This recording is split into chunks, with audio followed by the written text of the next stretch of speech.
Enterprise agreement for all.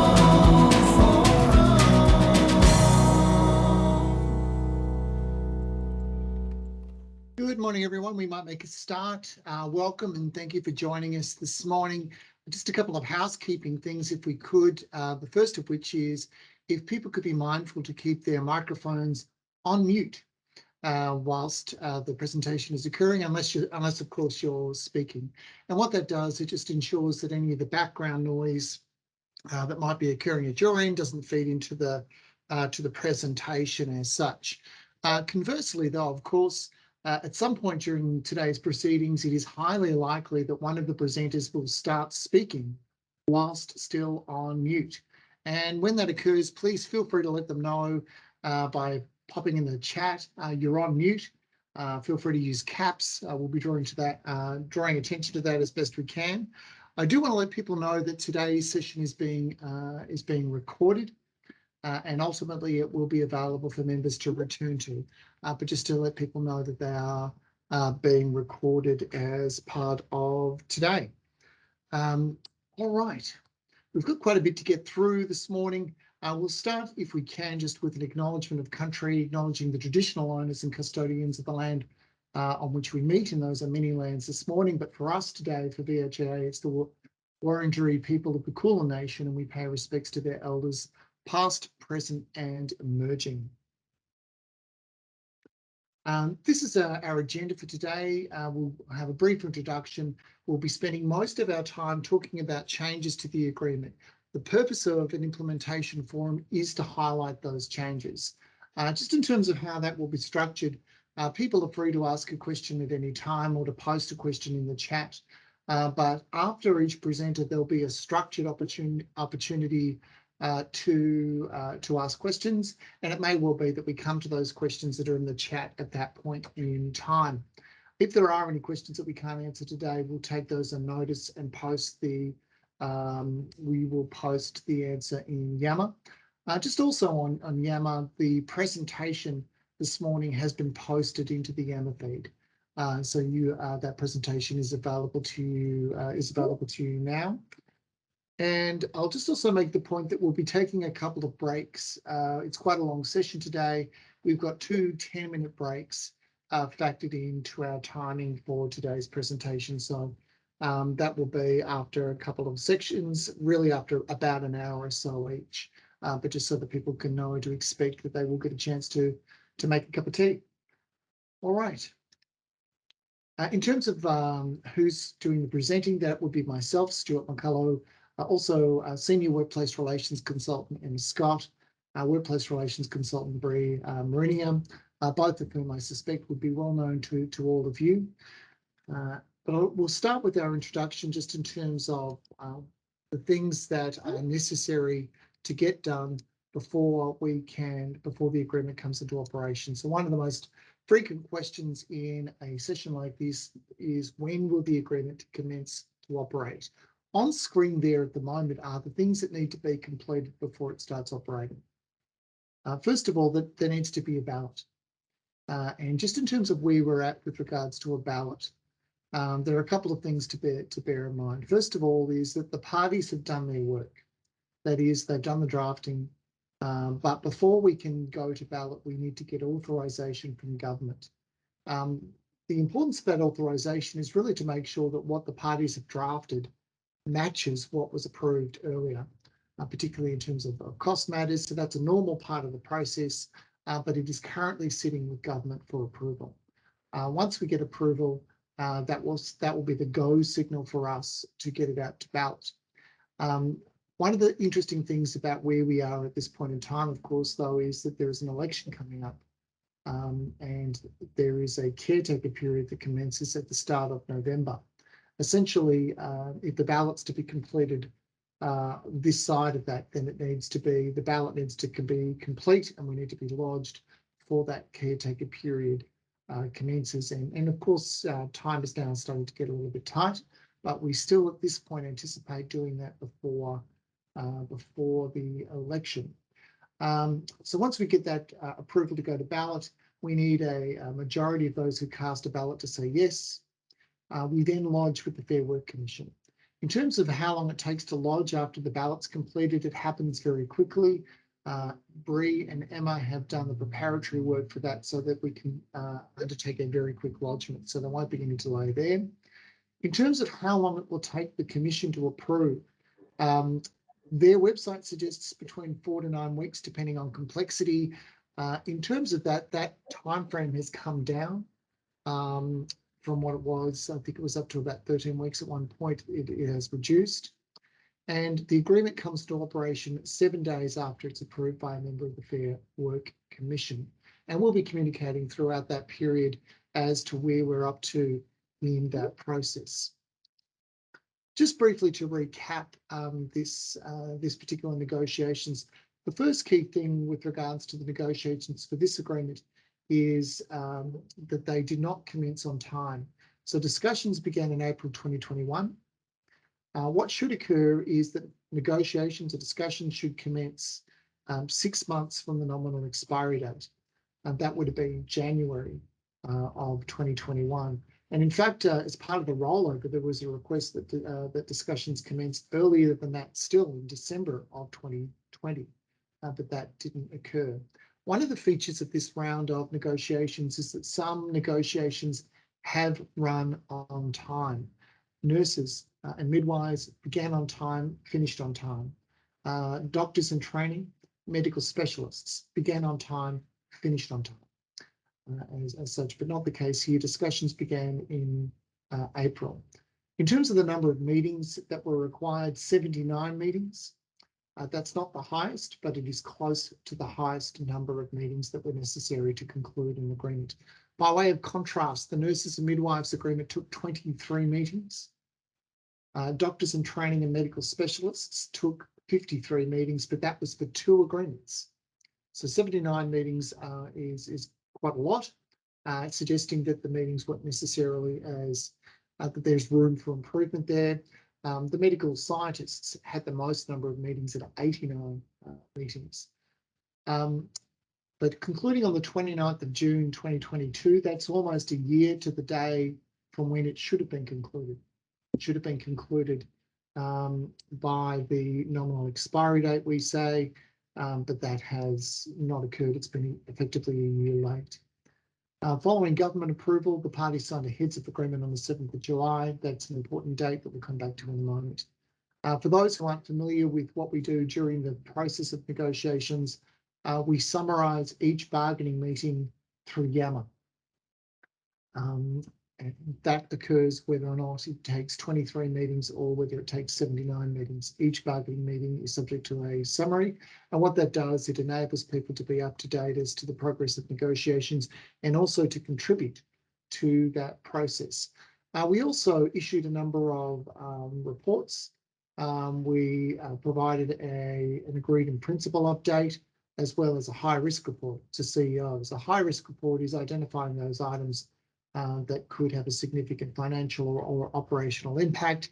And the idea in providing those is to get feedback, and of course, things that are high risk can be mitigated as such. And the final point I'll note with regards to that, one of the features, what was unusual about these negotiations was the logs of claim.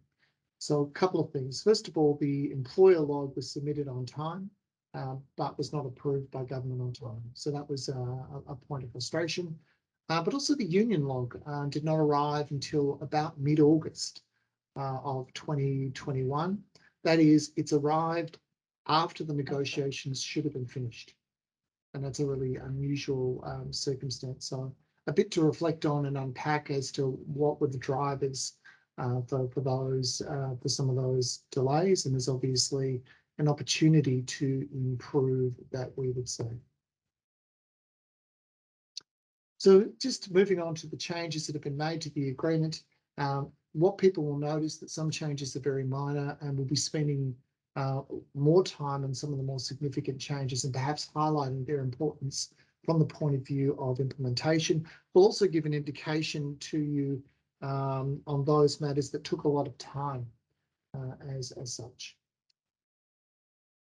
Just in terms of preliminary, The agreement will operate 7 days after it's approved by the Fair Work Commission. It will operate until the 28th of February 2026. So that's a longer period of time when you take into account that the nominal expiry date was the 30th of June 2021. It should be noted that some outcomes, however, are date specific, and there are some that will have a specific date of effect. There are some items that are non-wage related that might occur, that might be implemented from the date of implementation, notwithstanding it might be back paid to the date of effect. So there is a difference between date of effect and date of implementation. Date of effect might be a specific date. The most obvious one will be that date for the heads of agreement, 7th of July 2022. But the fact that it applies from that date doesn't mean it has to be implemented at that time. In fact, it's implemented after the agreement is approved and begins to operate. And what that will mean is that there'll be some work to be done in practical terms, in terms of back pay for some items. In terms of definitions, there are some minor changes in that space. There is a reference to the Fair Work Act. The words "or its successor" have been added, so that act is replaced, although I don't think there's any suggestion that it will be. In terms of adoption or adopt, the definition is for the purpose of the agreement and the NES.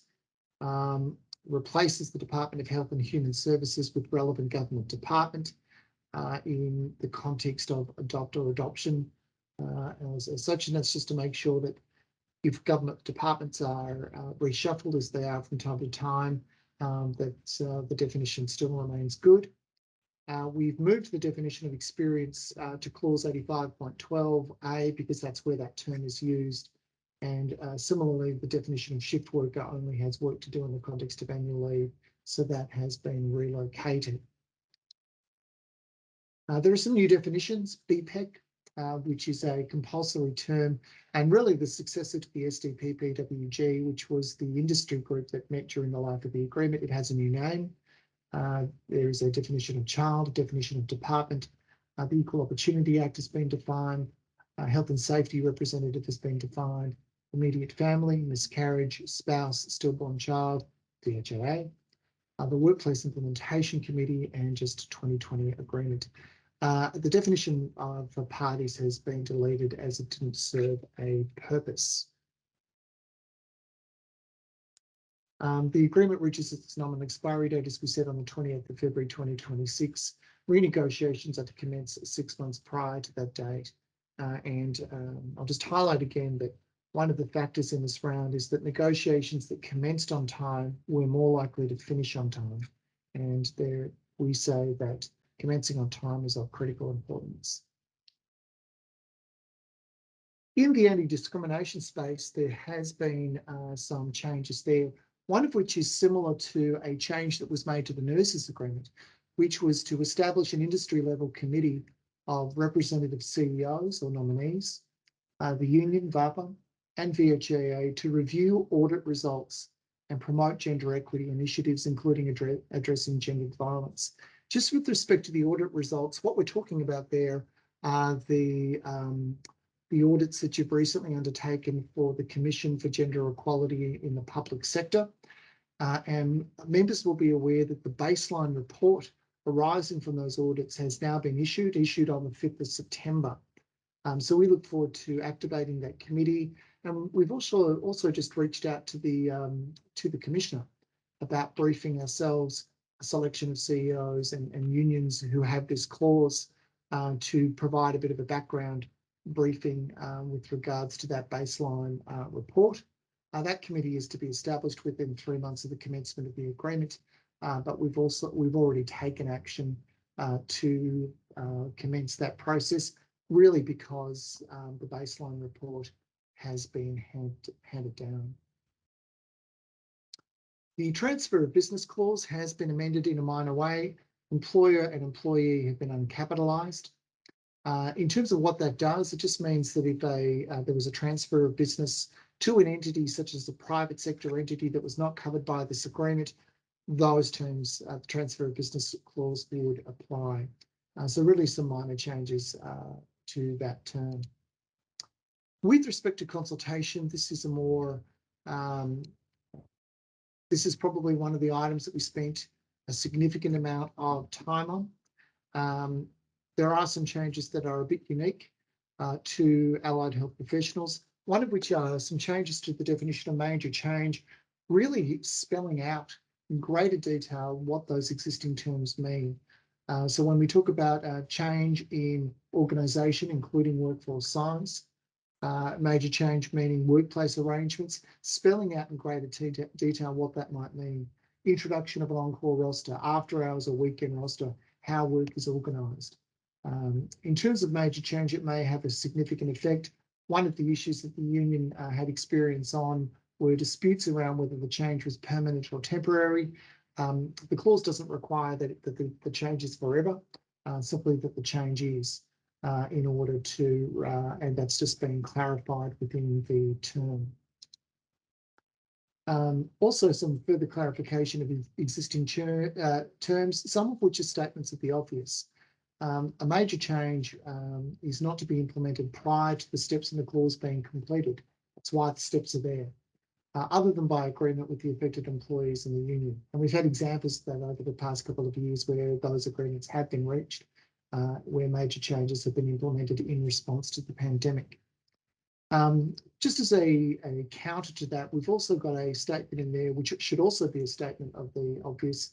The consultation process should not be used to prevent or frustrate major change, although that doesn't impact a right of someone to say that somebody is not complying with the clause. I think one of the bits of feedback that we get from members is the concern around frustration of change as a technique to prevent it. And again, just a reiteration that the employer completes each step before progressing to the next one. Not all the steps are within the control of the employer, of course, and where it's a matter for the employee. It's simply that they've had a chance to engage before moving on to the next step. Also, with regards to consultation, significant effect to include impacts on workload. That aligns with medical scientists. And similarly, change impact statements are to be included where relevant with the change impact statement. Position descriptions to be included with the change impact statement where relevant. That's consistent with the nurses and the mental health agreements. And similarly, a risk assessment where the change may have OH&S impacts, again, consistent with the nurses, consistent with the mental health agreements. One of the key concerns of the union was around the preservation of the status quo and whether or not, if somebody jumped the gun, whether they needed to reverse the change. So there are a couple of things in that space to draw your attention to. And again, these are the things that explain why this clause demanded so much time during the negotiations. First of all, talks about implementation. Once the steps have been completed, if implementation occurs 7 days before, after step 6 has been completed, and there's a dispute about non-compliance, there's an assumption that the change will be reversed, except that if the employer disagrees with that assertion of non-compliance, and indeed if you've completed the steps, you probably will, then the commission will settle that question.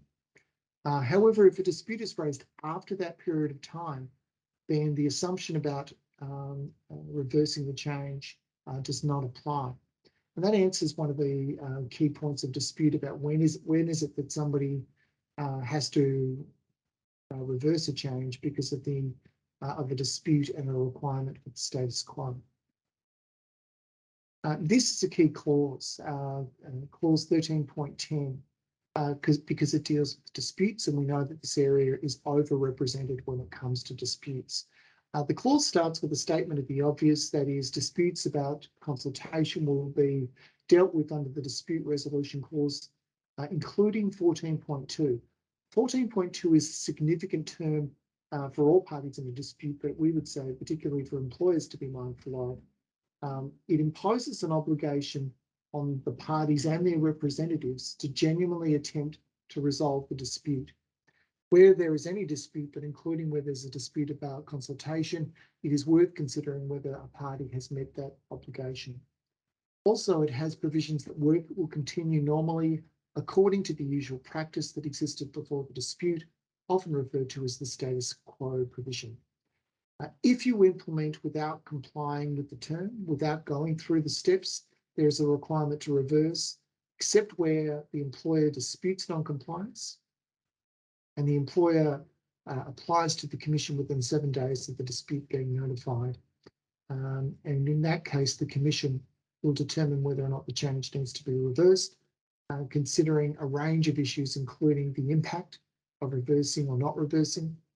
And examples of that in the consultation space would be the impact on service delivery or on employees, because sometimes we have changes where some employees dispute and some don't, whether the steps have been complied with, and as well as the obligations under clause 14.2. We have not yet scheduled our podcast for this agreement. There will be a schedule of podcasts that include consultation, and we'll be focusing on clause 13.10 in particular. In terms of clause 13.A, consultation about changes to rosters or hours of work, this is really in the clarification space. It's an existing term. It was under clause 13. It's just been separated out. It's a compulsory term, one required by the Fair Work Act.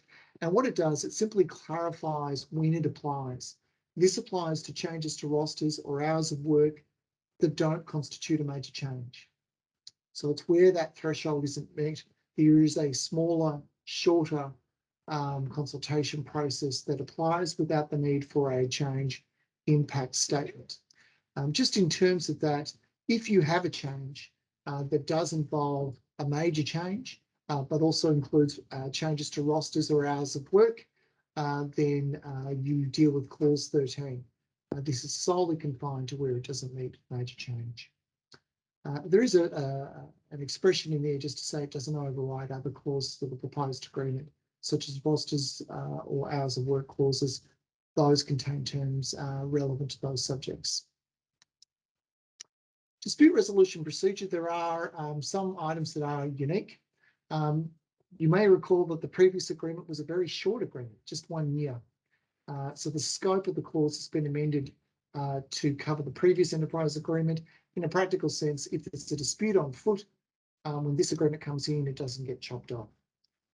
There is a clarification that those parties who are attending meetings should be authorised to resolve the dispute. That doesn't mean that they don't take instructions, but they need to be able or capable of resolving a dispute. And there are circumstances where an earlier referral to the Commission is possible if the party, there's a requirement that there be 2 meetings at the workplace level. If a party says our position's not going to change, there's an opportunity to go to the Commission earlier. We know that one of the key issues for employers is delay, and this will provide an opportunity to get to the Commission sooner. Clause 14A includes an independent dispute resolution panel. This has been a feature of this round, although I must say the parties did not spend a lot of time discussing it for this agreement, and it's a little bit different. It has preserved more rights in terms of interacting with the Fair Work Commission. So it can be pursued either under this dispute resolution panel or the Commission. But again, the scope of the panel is confined to the matters that you see on screen: supervision and management, safe staffing and workload, backfill and classifications. As with all agreements in this round, it is fair to say that one of the priority issues has been workload, and that's why you see it.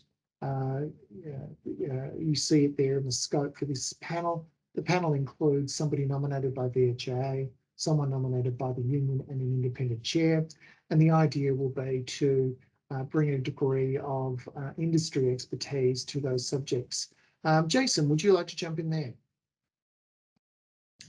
Thank you, Stuart. Just a question on that panel. Does that mean it's a standing panel, or would the panel be convened as and when appropriate? Yeah, as and when appropriate. So the idea will be that it's not us nominating one person for the life of the agreement. It will be depending on what the issue is. So if there was a workload issue for a particular occupational group, then we might seek a member volunteer from that occupational group. So the idea is that you're bringing that level of industry expertise to the issue. So yeah, it's not one person wearing the hat for the entire period of the agreement, it'll move around. Thank you, appreciate it. In terms of performance management, a little bit of alignment here between this and the discipline clause. Statements about acting on issues as soon as practicable rather than reaching back for historical issues, and a statement that performance issues can be considered misconduct where, despite all reasonably practicable interventions by the employer is unable to fulfil all or part of the job requirements to a satisfactory level. And there's a matching statement that you're familiar with there in the disciplinary clause. There's a reference there to an informal process, employer providing a written record of the discussions, concerns, and supporting the employee in rectifying those concerns, but also that where a period of 12 months elapses regarding without a repeat of the performance issue, not relying on what is then by then an historical performance issue to advance further. This clause has been amended to both in terms of its title, but also its content. Its title to move away from discipline, which is quite a punitive approach, and just to using that nomenclature of managing conduct and performance. It's similar to nurses and mental health. So previously entitled discipline. That provision about when to act as soon as reasonably practicable after becoming aware of an issue that may constitute misconduct. That's not the same thing as when it happened. It's when you become aware. There is an exception that's been a feature of this round with regards to those people who have not completed a minimum period of employment. The three-step process, warning process, doesn't apply to that group, but procedural fairness is still required. And legislative compliance in terms of the definition of serious misconduct, sexual harassment is there because the NES has been changed in that respect and just aligning to the Fair Work Act. Also included has been a change that you've seen in other agreements for nurses and mental health, where a party doesn't dispute the allegations. There's no need for an investigation, but that party can still be heard on the issue of mitigation before any sanction has been decided. There are podcasts available on those subjects, which were done for the nurses, but will apply equally here. Those are currently available to members. And in terms of a unique term, there is just that statement about going through clause 15, performance management, before being treated as misconduct under disciplinary clause, where the issue is underperformance. There are some unique terms about investigations, and that was really about who is appointed to investigate. And I think in the first instance, there was a proposal that that should be by agreement, where we ended up somewhere very different. It's really about being clear as to who will be investigating, if there's a conflict of interest, how it's going to be managed, and not unreasonably refusing a different investigator if they can't act in good faith or without bias because of conflict or some other reason. In terms of types of employment, we have a unique term here for those who have more than one role. And if they are doing more than one job for you, that their EFT doesn't exceed one, that the overtime provisions apply after that point, that the hours of work apply as though it was one role, and similarly in terms of leave accrual, it's how to really synthesize those two. And if somebody has two positions with you, they might request to be converted to one, unless the employer has a reason for refusing on reasonable business grounds. Just to be clear here, we're talking about where somebody has more than one contract with you rather than more than one responsibility under a single contract. So we would imagine that the potential audience for this unique term is pretty limited as such. In terms of part-time employment, this is one that is worth paying some attention to as part of your implementation. Some of it is clarification, such as agreeing in writing on a pattern of work, the days of work, start and finish times. That's a current requirement before the person commences part-time employment, but it's done in advance. The variations to the regular pattern by agreement and recorded in writing. And this third item is of particular importance. One of the claims that was made was that people would be rostered, part-timers would be rostered for additional hours without consent. And so where there's a dispute about that, then evidence of that agreement must be in writing, such as an email, text, or other electronic message. Otherwise, the additional hours would fall as overtime. What we would strongly recommend is that people make sure that they do have systems for recording additional hours as being agreed to be worked as such, in order to really counter or answer that question of non-compliance, or claims of non-compliance, I should say. This is really just a clarification and statement of the obvious that the minimum engagement is a shift-by-shift basis, not a weekly basis. That was already the case. And a review of part-time hours, and that's similar to other agreements where if somebody is regularly working beyond their contracted hours for a significant period of time, to consider whether or not they can be, whether the contract can be varied, and those requests can't be unreasonably refused. Casual employment, again, that clarification and statement of the obvious that the minimum engagement is shift by shift and not weekly. Again, this is another term which probably has a fairly confined audience, involving those who are misclassified as casuals. If somebody was misclassified as casual and they convert to permanent employment, then what to do about that period for which they should have been classified as full-time or part-time, in terms of certain entitlements about recognition of dates for transfer of business, termination of employment, that is how much notice, calculating severance, that is how much service to recognise, the rate of personal leave accrual. If somebody had been misclassified as casual for 2 years, what rate do they begin accruing? Not that they're accredited, but just simply the rate of accrual. Similarly, whether they've qualified for parental leave and non-service leave, and eligibility to request flexible working arrangements.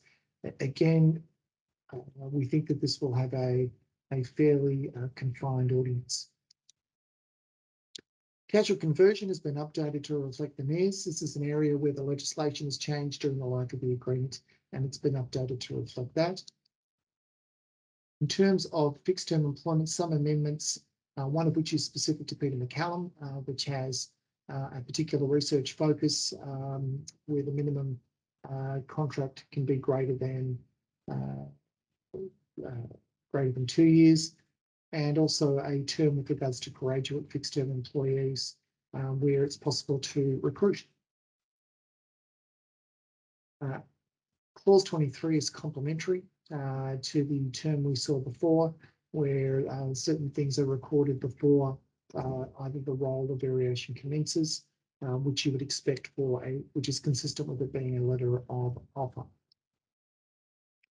And redundancy and related entitlements, some amendments here. The first of which is the definition of comparable role, which is really just aligning it with other agreements. One of the things that we found is that there's some degree of variability between those clauses, and we've sought to tidy that up. But that includes what constitutes a comparable role, and also a term with regards to spill and fill. If you are reducing the pool of employees that performs a particular type of work, before you consider outsiders for the available roles, you consider the affected employees first, and that change has also been seen in the nurses and the mental health agreements. A clarification on eligibility criteria, and when a person can reject a stating the obvious, they can reject a non-comparable role and still get a departure package. The support for affected employees has been amended to reflect the IR policy, the state government's IR policy, which includes reference to career planning. And the relocation allowance has been amended in the same way that the nurses was, just to make the point that if you are given an estimate, if you accept the estimate, then that's what you base the payment on, just to connect those particular dots. All right, we'll pause at that point as to whether there are any questions for that first part before moving on to the next part.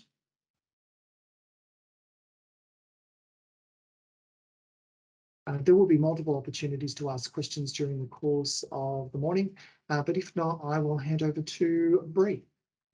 Thank you, Stuart, and thank you for everybody for taking the time to join our forum on 10 a.m. on a Monday after a long weekend. We appreciate that. So I'll move on to clause 28. Which is an important one. So this is wages and wage increases, obviously relating to remuneration. So there's an application of wage and allowance increases of 2% from the first full pay period on or after the 1st of March each year for the life of the agreement. And you'll note that that first date is going to be backdated. As Stuart mentioned before, there's going to be a back pay component. There's also Class 3 community development workers to receive an additional 0.5% wage increase. So that's to provide for some progression between Class 2 and Class 3 community development workers, where currently that doesn't exist. So the top of the increment aligns or is lower than the Class 3. So that's to provide that wage progression. And I'll just note that we are developing a new payments guide. It's been consulted with VHIA, and that will cover a range of wage-related implementation issues, but it will cover the FAQs that we get and we have gotten through past agreements regarding back pay components, including the advice around back pay to terminated employees. So move on to the next slide. There are also additional wage increases that were required. So this is going to be above the 2% that was agreed upon, and that was to reduce the likelihood of undertakings that were required to be given, that will be required to be given to the Fair Work Commission. So some classifications have had additional, just minor increases. There's a handful, it'll range from 0.1% to 2% above the modern award. And obviously they might require a little bit of an additional adjustment in July 2023, depending on the Fair Work Commission's modern award increase decision. But these are identified in the wage table when you do receive the final copy of the agreement. They're all marked with an asterisk, and they'll be highlighted in yellow in the salary circular when that's released as well. And there's another wage-related entitlement called patience in bargaining. And this is a feature of a couple of agreements, but essentially it is a quasi back pay component in recognition of the fact that we had some protracted bargaining discussions. So this one will apply to all employees, essentially full-time, part-time, fixed term and casual, and it will comprise of a 2% once off lump sum payment, which is calculated on ordinary time earnings. So this is another one that's in our new payments guide, and it will go into some detail about common FAQs, and that will include what is ordinary time earnings, and essentially that's an employee's base rate of pay. It will not include shift and other allowances, weekend penalties, public holiday loadings or overtime, etc. So it's just 2% calculated on the base rate, save that obviously a casual employee will include their 25% loading. And that is for the period 28th of November 2021 to 28th of Feb 2022, so just before that first 2% wage increase. So that's paid as a lump sum. Then there's also going to be a top of band payment, which is another wage related entitlement. Again, that applies to all employees, full-time, part-time, fixed-term, casual, but it is calculated pro rata for your part-timers and casuals, and it's payable to employees at the highest increment within their grade level class, and they must be employed on the 1st of March each year for the life of the agreement, which also includes a back pay component to 1 March 2022. So that's calculated as 0.3% of the annual full-time rate for that classification at the top of the band, but we've also included a schedule of those payments in the back of the agreement. So they've already been calculated according to all of the eligible classifications. You'll just have to work out the pro rata for your part-timers and casuals. And I've just noted there that it does not apply to AHP1, Grade 1 and Grade 4. Partly because grade ones, you'll see later on in the presentation, have received a bit of an uplift. They've already got some progression there, and apprentices, trainees and interns are also excluded from this payment simply because there is acknowledgement that they will progress and they're not actually stuck at the top of their band. Now, the third wage-related entitlement is a skills and incentive payment. So this is structured similar to like a retention payment, so it increases incrementally over the life of the agreement. And again, this is included in the new payments guide, but this one is a little bit more straightforward. So it only requires the one calculation on the part of members to determine that part-time employees pro rata entitlement. So this one is a little bit unique to the others. It applies to full-time and part-time, including fixed term, but it does not apply to casual employees. So you'll see on the slide there that it's an annual lump sum payment who are employed on those dates. So again, back pay component for 1 March 2022. Now, payment of wages, this one has been amended to state to the extent reasonably practicable, pay slips or other readily accessible electronic platform will record annual leave, personal leave and ADO balances. So the reference to the extent reasonably practicable does acknowledge that not all payroll systems have the same capability or functionality, but the second dot point does describe that any future payroll systems should aim to incorporate that capability. And then a reference to another readily accessible electronic platform that was also mentioned, put in at the last minute, and that's just to acknowledge the advancements in payroll technology that we've seen and will continue to see. And we can anticipate that the availability of an online platform where an employee can just log in and view their accrued entitlements rather than contacting payroll, each and every time they've got a query, that will be more widespread in the future. So the clause just acknowledges that. Then there's some other changes to the payment of wages clause regarding payments on termination. So currently, where an employer terminates with notice, the payment needs to be made on or before the final day of work, and this is the same. So outstanding payments made on or before, that's the first dot point. Where an employer terminates without notice, currently it's on or before the final day of work, but now the clause has been amended to state that those payments can be made within 2 business days.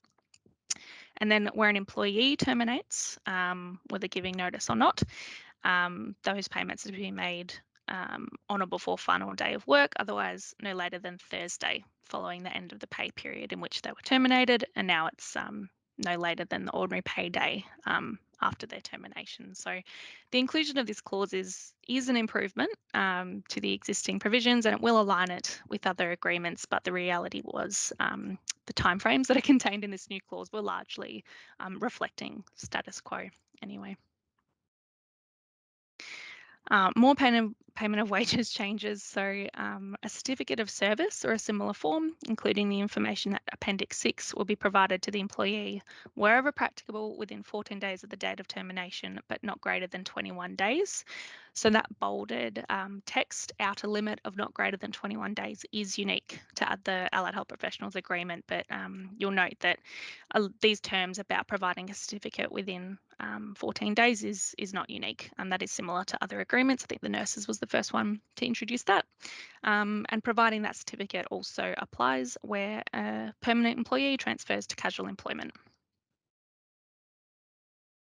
Now, clause 30, superannuation, a little bit of administrative or legislative updates, retitling from first date to aware. We're removing reference to $450 a month and including a reference to putting super into a stapled fund where an employee doesn't nominate a fund. So those are just some administrative changes to align with the legislation. But the major change is to align with other public sector outcomes. So this will be a feature of the other public sector agreements, in that super is to continue to be paid through all parental leave absences. So that includes the paid portion and the unpaid portion. And that goes to gender equity. Concerns about female workers generally ending up with lower superannuation when they do take those periods of parental leave. And you'll note just in blue there, as Stuart mentioned earlier, this is one of those that has a retrospective date of effect. So that will be the 7th of July 2022. So there will be a back pay component when the agreement does commence. Clause 31, just a minor change to the salary packaging, just been amended to state that an employer will maintain a salary packaging policy but in brackets we've got which may be through an external provider. So that was important because we know some health services just refer to the external salary packaging providers policy rather than actually maintaining a policy internally.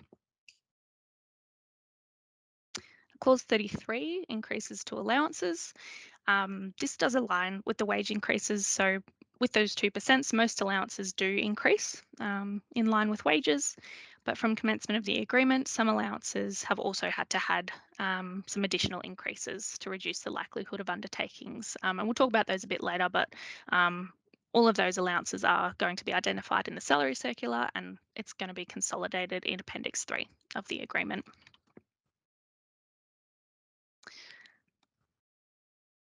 Now I can see a hand up from Prue. Just quickly jump to you. Hi, Bree. Can you hear me? I can. Awesome. I just wanted to go back to clause 29, payment of wages. Sure. Just to clarify. So on, I think it's slide 44, I think you were talking about payment where an employer terminates. Yeah.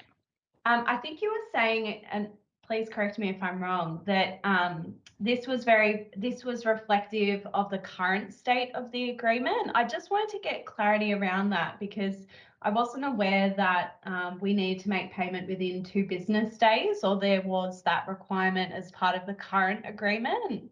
No, so yeah, maybe I got a little bit confused, but so currently what we've changed this to, when we spoke to the reference group, we got responses saying, oh, this is essentially how payroll works anyway. It's not going to be too much of an impact, and inserting it into the agreement will reflect status quo.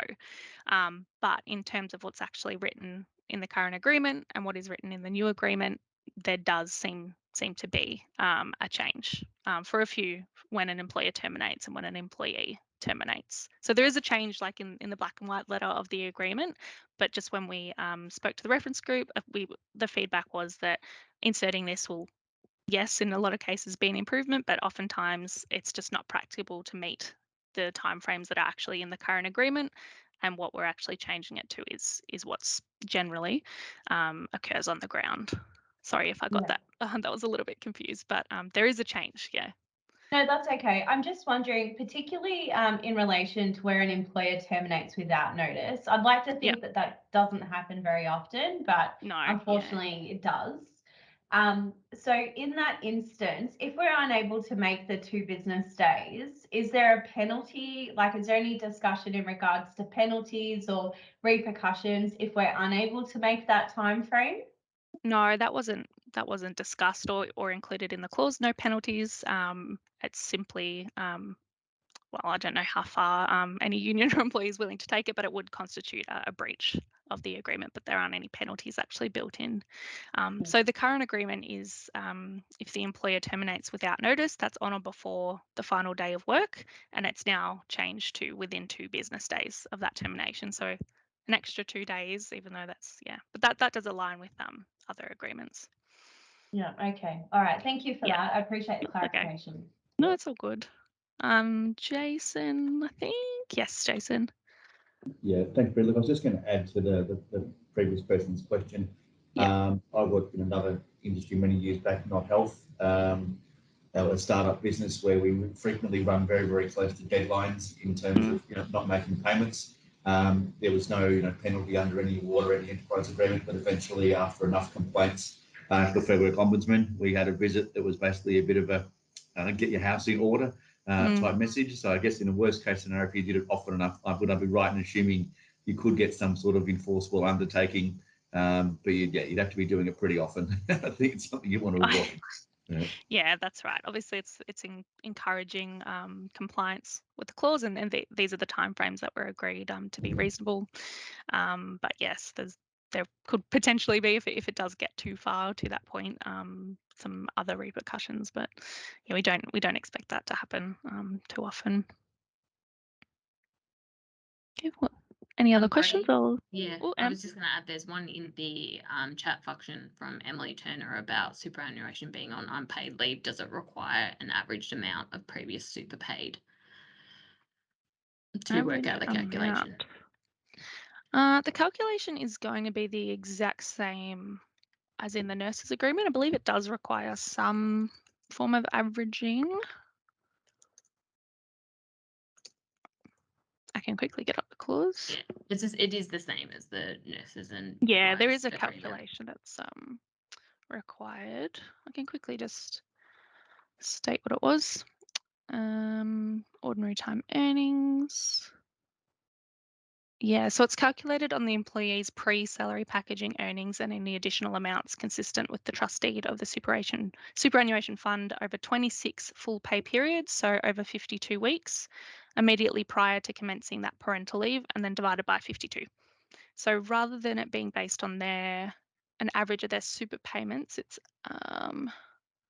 it's their pre-salary packaging earnings over the 52 weeks before they actually commence that parental leave. But that's all outlined in the new superannuation clause. Does that answer your question? I think. Thank you. Sorry, Yes, it I does. can't see my chat. Yeah, thanks.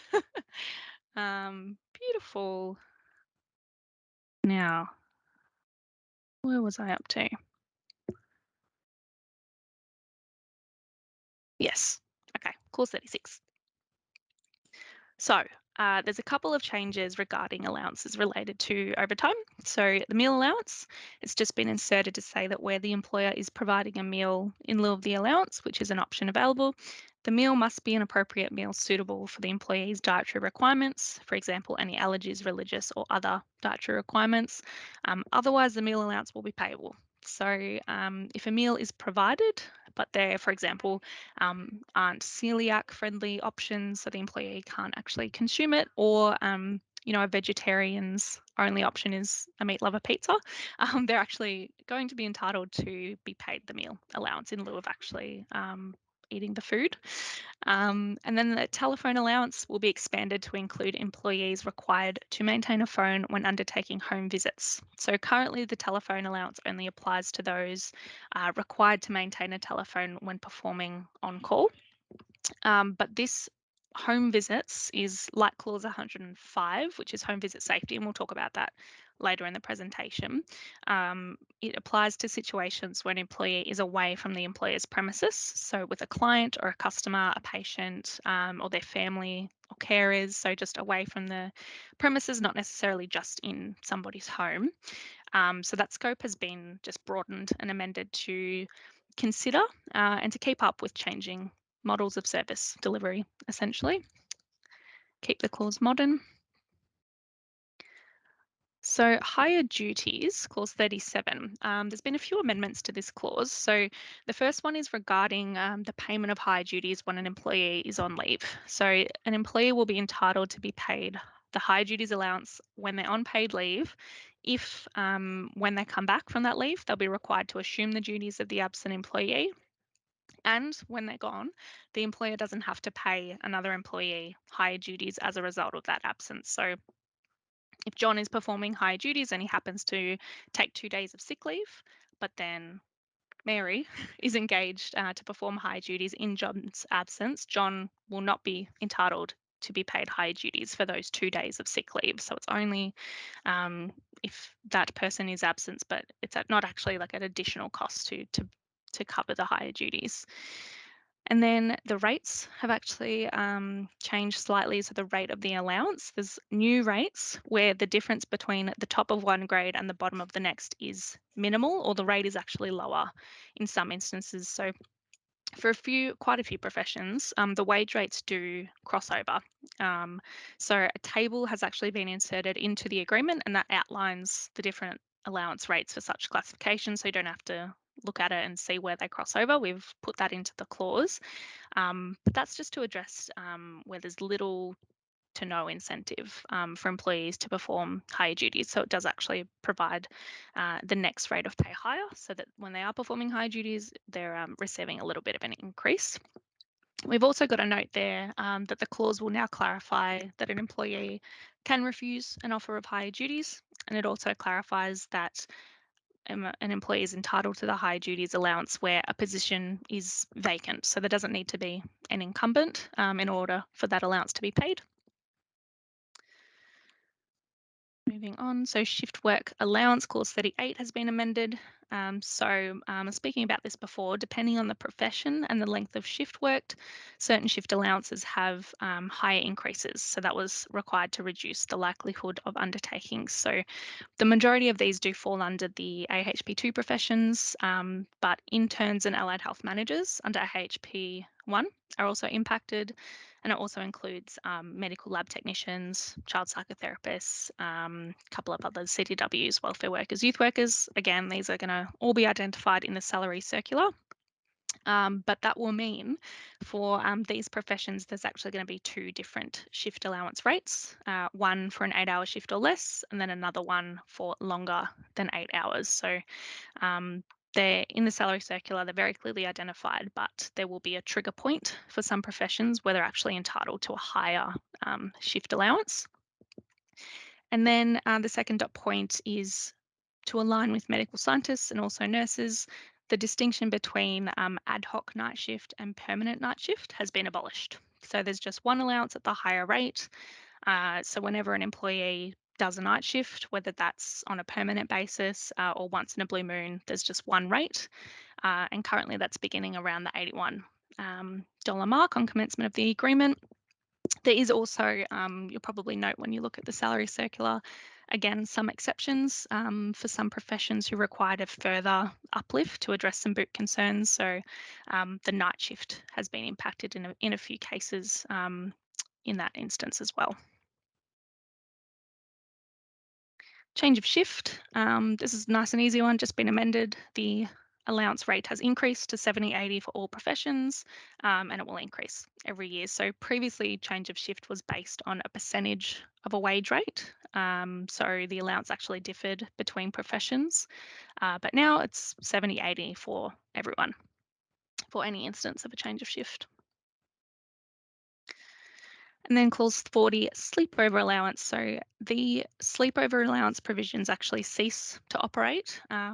Previously, sleepover allowance under 2020 agreement essentially has been deleted. So it doesn't prohibit the performance of a sleepover. It's not prohibited by being deleted, but it just makes it a little bit more expensive if it's required. So we've clarified at clause 47 that the time spent on employer premises is paid as a stand-up shift, as a normal night shift. So it'll be ordinary hours with that night shift penalty, or it could be overtime, depending on the circumstances for that particular employee's shift pattern. But that's sleepover. And then clause 42A, travelling and relocation. You'll be familiar with this one from nurses and mental health. It's the exact same provisions. So it provides for a travel allowance in instances of temporary relocation. So full-time or part-timers, if they're required to temporarily relocate from their base campus where they usually work to another campus before or during a shift, they'll be entitled to a travel allowance, and then also payment for their time travelling. So that's a calculation, again, full-time and part-timers, if they're temporarily relocating prior to a shift where it results in 15 minutes or more of additional travel time. And there's also some provisions around permanent relocation. So similar to redundancy, where a relocation allowance is payable if they've had to move. There's provisions to address the cost arising from being required to permanently change base campuses, and it's now not just unique to that redundancy context. It's important to note that this clause doesn't apply to employees whose role goes across campuses. So a clinical educator, an integral part of their role is to actually deliver educational services across campuses. Such payments wouldn't apply to them because that's, inherent requirement of their role, and it won't apply to employees who actually voluntarily or genuinely choose to work across different campuses, and it's not a requirement of the employer. For example, where a part-timer picks up an additional shift from another campus, and casuals are excluded from this clause as well. Now, clause 44A, lead apron allowance. This one is similar to nurses and health and allied managers and admin, similar principle. We do know there's a few FAQs to iron out, and we will be publishing an FAQ document with the rest of our implementation material. But essentially, an employee who is required as part of their usual duties to wear a lead apron, even when they do not wear a lead apron regularly or only wear it periodically, is to be paid an allowance for each shift or part thereof on which the lead apron is worn. So there is, which is a bit different to nurses and health and allied, the inclusion of an example. So that specifically includes speech pathologists who perform video fluoroscopy and wear a lead apron in those instances. So if the lead apron is worn where it wasn't a requirement of the employer, the allowance is not payable, which we don't anticipate to happen that often. It's generally going to be a requirement of the employer. That is the criteria for the payment. But in a lot of instances, it will be clear when the allowance will be payable, such as radiographers and others working in the diagnostic imaging space. There is a multitude of professions that are covered by the Allied Health Professionals Agreement, and that's was the union's main concern in inserting this clause into the agreement, that they didn't want people to be inadvertently excluded. So we chose not to just list professions, which is the approach that Health and Allied took. But there's no requirement to wear the lead apron for a specific amount of time. So if a radiographer, for example, is wearing a lead apron to perform a single X-ray, then the allowance is payable if it's worn on that shift. But as I said before, we are going to develop that FAQ document that will be available, and we'll try and go through a lot of the other questions that have come up at reference groups and in other forums. But again, in blue there, we'll just note the date of effect, retrospective again. So back when we signed the heads of agreement, we were sure to begin telling the reference group to start keeping those records of when people are wearing lead aprons, because there is a back pay component that will be required upon commencement of the agreement. I think that is the last one we have before our break. All right, I think that's roughly time. I'm just acknowledging, Bree, a question there from Marika in the comment section there with regards to some pregnant staff wearing the lead apron allowance, lead apron through the course of the pregnancy to minimise fetal radiation exposure, and that this now requires the allowance to be paid daily in those cases.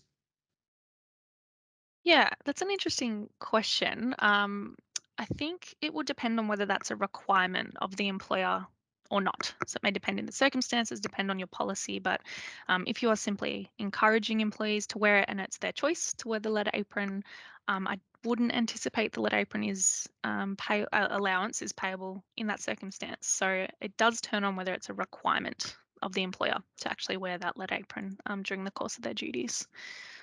Right. I hope Marika's back from her break. Yeah.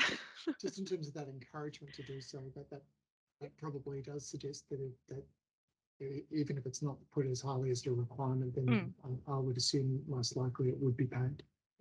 Okay. And just a question from Brendan: will the lead apron allowance be applicable to overtime and recall work, or just to ordinary hours? That might be one that we need to take on notice in the development of our FAQ guidance. I know the nurses isn't. It's only payable. Proposed, Breeze. Let's park that one, and when we Yeah. come back with the questions whilst Emma's speaking, we'll come back and see if we can come up with an answer today. If not, then through that other process. Thank you for that. Yep. For those questions, Marika and Brendan. Emma, you're taking us through the next quite weighty sections. I am indeed. Good morning, everybody. So I'll get straight into it. In terms of clause 47 and hours of work, we have introduced a provision that is similar to the medical scientist agreement, and that is really about breaks between ordinary shifts when they're successive, and it is introducing a 10-hour break. And really, you wouldn't be able to, if you don't have, let me start over, everybody. So where there is not a 10-hour break, you will basically be released from duty.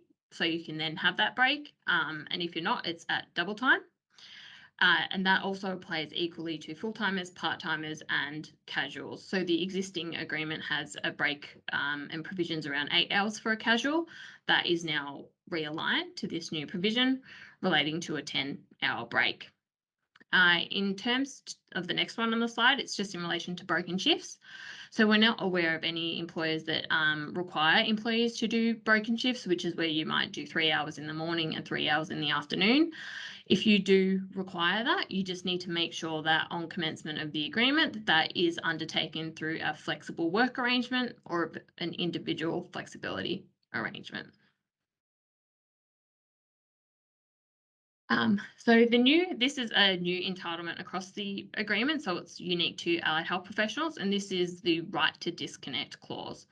So this kind of comes from, I guess, a new issue or issue that's probably been around for a while and it's only kind of come out in circumstances where it was really about technology and the disruption that it can cause, so through disconnection to work. So what we put in there is that there's a right to disconnect. So you can't contact an employee outside of their ordinary hours of work for work purposes unless it's reasonably necessary. So the clause actually has an exhaustive list. And so that's in emergency situations, for genuine welfare matters, in relation to offers of additional hours or other processes in line with the agreement, or also for any non-clinical matters that are unforeseeable and require urgent attention. So those exclusions don't apply to on-call.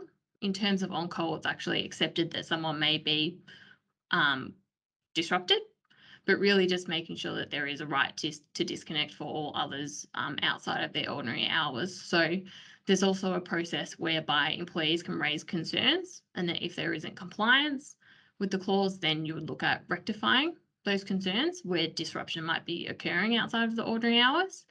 And then also that they're entitled to not look at emails or calls whilst they are not at work for those time periods. The other important thing, I guess, to highlight in here is that there's a requirement that you need to make sure that other employees under other agreements are also aware of the requirement.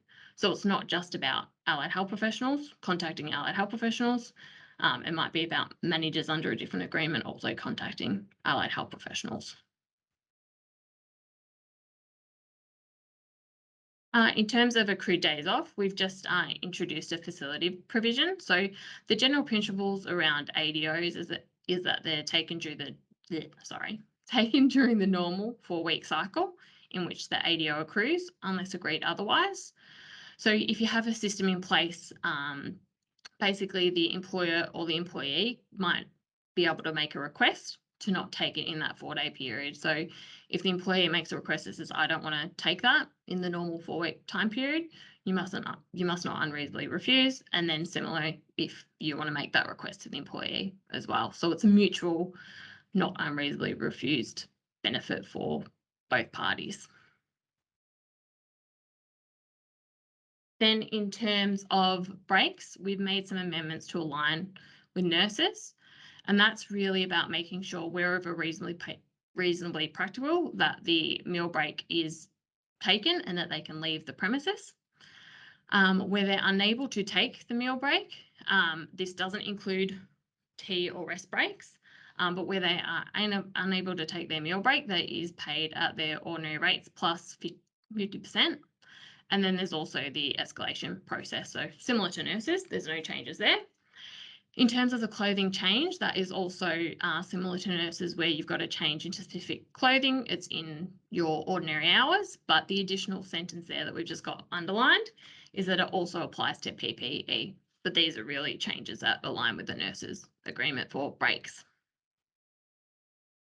In terms of the ones where they are different, there's also a requirement that where a meal break is should, where reasonably practical, be taken no earlier than 3 hours and no later than 6 hours after you commence your shift, unless you agree mutually otherwise.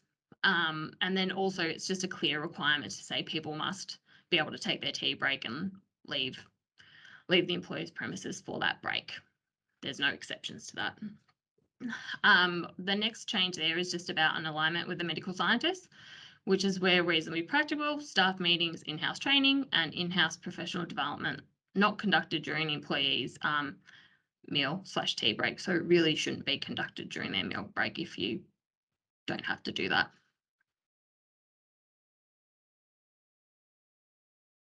So then in relation to rosters, so this is really some changes that is moving it more to, I guess, an orthodox approach in line with other agreements. So previously there obviously wasn't lots of 24/7 work in allied health professionals, and that is changing and has changed for quite a few professions for a while, but the agreement hasn't kept up. So currently the agreement requires the roster to be posted at least 3 days prior to it becoming effective, and it will only be altered in cases of sickness or other pressing emergencies. So the changes that have been made there is that the rosters will be of at least a fortnightly duration and posted at least 2 weeks prior to becoming effective. So our understanding is that most rosters are actually longer than the 2-week time period. They're usually about a month, but this creates a minimum time period and a longer notice time period for that roster. And then we've also extended how the roster or where the roster can be changed.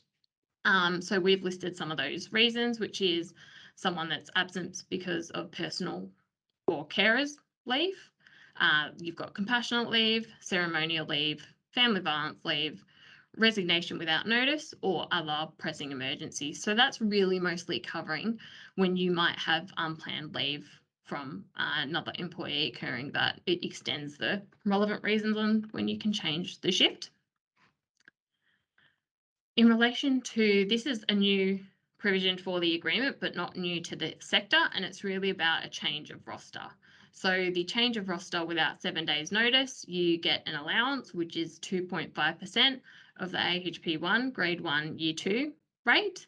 So that is different to other professions which have, I guess, a 2-tiered approach. For nurses and mental health, this is just a one 7 day without 7 day notice. But there are also exceptions when you wouldn't pay it, which is really in relation to if there is an emergency situation external to the employer. You might have a part-time employee who is offered and accepts additional shifts, or there's a change of there's a change to the roster, which is a result of an employee. So employees may do shift swapping between each other, and so obviously the change of roster wouldn't be paid in those instances. So the next one is biometric timekeeping, and this is unique to allied health professionals. So this one actually did have a significant amount of discussions with also VHIA and the reference group. And I guess where VHIA's claim was to say you won't be required to use biometric timekeeping, because they had some concerns around, I guess, privacy, whereas from the employer point of view, it was all about record keeping and making sure everything is accurate. So where we landed is what we've got on the slides in the on the presentation, which is really that the employer will not unreasonably refuse to an alternative to biometric time keeping, and that they can only refuse an alternative timekeeping method if it results in an unreasonable additional cost of the employer. So really that's about if you have to purchase a new system and does not provide reasonably reliable data. So for payroll purposes. So if it is paper timesheets, then that can cause issues with those things. In terms of systems with alternatives, so some people actually already do have them, and we've got the note there about the most common I think that the sector has is apps or PINs. But if you do have an alternative already, that should be maintained for future biometric timekeepings as well. In terms of rates for Saturdays and Sundays, this is just a little bit of tidy up. The agreement still references that on a Saturday or Sunday, you get double time. We already amended that in the 2016 agreement that overtime is at double time on a weekend. So we've just removed an unnecessary clause, so it shouldn't change existing practices. In terms of clause 52 overtime, this was another matter where there was a significant amount of discussions, and where VHIA was kind of coming from, what they were reporting was that in the therapy streams that there was unpaid overtime work happening, whereas in the medical imaging / science streams that it was usually paid overtime, but there was a larger amount of overtime being done. So lots of discussions around it. In terms of the first change there, it was just about when overtime can be refused. And we've just added, I guess, a bit of an example that supplements the existing provisions. And that goes through the list of the relevant reasons on where you overtime is reasonable or not reasonable, depending on the request. And it really just makes it clear that refusal can be based on a single consideration. And one of the ones that VHIA wanted to highlight was just say, for example, if someone does require to have to care for someone in their immediate family member or household, just that one consideration can be a reason to say they can't work overtime. In terms of then the next dot pointers, we've got an expansion of the meaning of authorised, which includes where an employee is requested to perform overtime. So currently it just says requires. So adding requested aligns with similar changes that were made in the nurses. Also where it is the employee's manager or supervisor that actually requests the overtime. So currently it says employer, and what we've done is, which includes the manager or supervisor. And then also to complete a patient consultation that commenced during ordinary hours that continues beyond the employee's ordinary hours. So in terms of adding the manager supervisor, what that means is that if there are any issues around approval, it's dealing with the manager's approval process, whereas the employee would then still work that overtime. It wouldn't be the issue for the employee, but the process for managers and employers to sort out. And then the example that we had for commencing ordinary time is someone might have a patient that they're not finished with 5 minutes before 5. If that extends to 20 past 5, then the rest of that consultation would be paid as overtime. The other thing I just want to add for the overtime changes here, especially on the next sheet, we will be doing a podcast on them. So we will do implementation material. The amendments are similar to the medical specialist / DRT agreement. So we've got a process about submitting timesheets, which is really an improvement to the process. It currently doesn't really talk about timesheets, but the new agreement essentially says that you will, or employees will be putting the timesheets in accordance with the employer requirements. But if that can't be done, then it should be as soon as practicable. It's still paid as overtime, but there's also a process where you can manage overtime. So what you would do in terms of what management means is it brings up the question of if someone is paid overtime and it's not known or there's questions about it, you would look at it to work out why, if it shouldn't have been done, if it should have been done, and what process you would go by to correct that so it either doesn't happen again or there's clear process around it that might result in non-overtime. And also questions if there's lots of overtime happening, is there something happening with workload that needs to be managed as well? There's also a requirement that there's protocols. So protocols around the authorization of overtime. So the clause actually deals with some of the examples of what you do need to cover in that, but that's really about clearly outlining when overtime is authorized in advance. And then which includes, I guess, who you contact, but then also when it's not to be worked. So you may have specific things where you can clearly outline to an employee that if this happens, then that is, you don't have to do that work, you can finish on time. But then there's also going to be obviously opposite examples as well. So we will be doing a podcast and probably additional implementation material for that as well as the time comes, but definitely a podcast. Then the next few slides, we've got a request for time in lieu will not be unreasonably withheld. So that's just about facilitating time in lieu. If you have a policy that says it's not applicable, you can't do that. It's on a case-by-case basis. We've also introduced the Mond Award provision around an employee working overtime, including recall, will take a paid rest break of 20 minutes after each 4 hours of overtime worked if they are required to work after that break. In terms of the casual overtime, I already referenced the removal of the 8 hours to the 10-hour break, which is now in the hours of work clause. And then we have also updated the casual rates to align with the compounded approach to the penalty taken under the Mond Award. So there's a current existing undertaking, which is a bit complex, where it has different rates for different professions.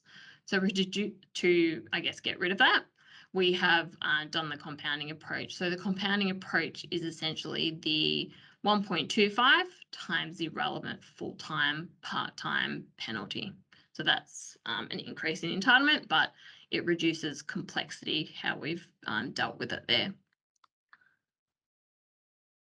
In terms of public holidays, these are clarification, which we put the clause regarding the NES entitlement to be absent and the reasonable request about working public holidays compliance. We're outlining that the accrual of leave still occurs on the NES entitlement to be absent. And then also, if you're required to work part of a day that you might ordinarily work, that for the proportion that you don't work on the public holidays, you still get your NES entitlements to your accruals or base rate of pay. And that is really making sure that people don't lose out on their base contractive hours or what they would have normally worked for that public holidays. So there's no gap. The other ones on public holidays is we've added Easter Sunday and Friday before AFL Grand Final. This is still in the list of where gazetted, because we know that sometimes the AFL Grand Final can change also on dates and that kind of thing. And then also public holiday substitution to not be unreasonably withheld. So case by case basis, it needs to be looked at if someone requests a substitution. In terms of annual leave, we've got changes that align with the other enterprise agreements, which is an additional week of annual leave. So it's 5 weeks for non-weekend workers and 6 weeks for weekend workers, and those performing on call and rostered.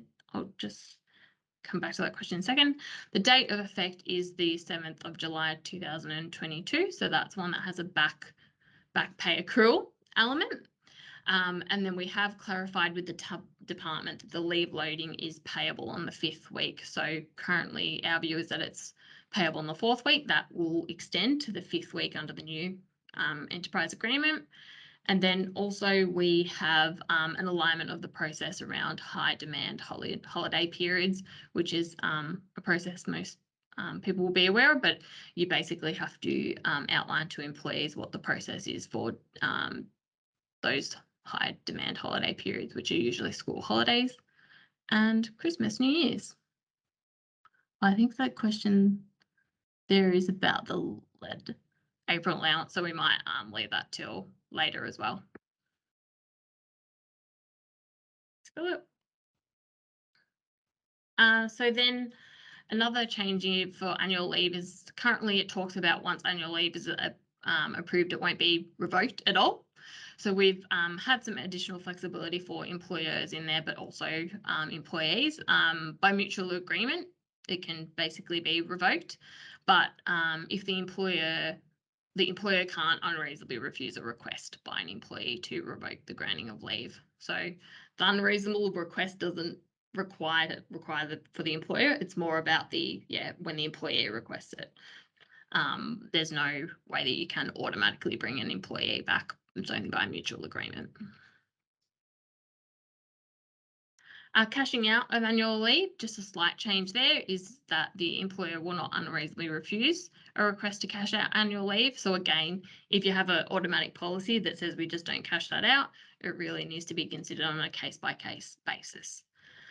And then similar but different thing, purchase leave, not unreasonably refusing, basically when people might want to take their leave during that 12-week period, the 12-month period. So if there's a dispute, it may go to the commission. We usually think that most employers manage these things reasonably, but that's where those things would end up if there was a dispute. So follow the dispute process.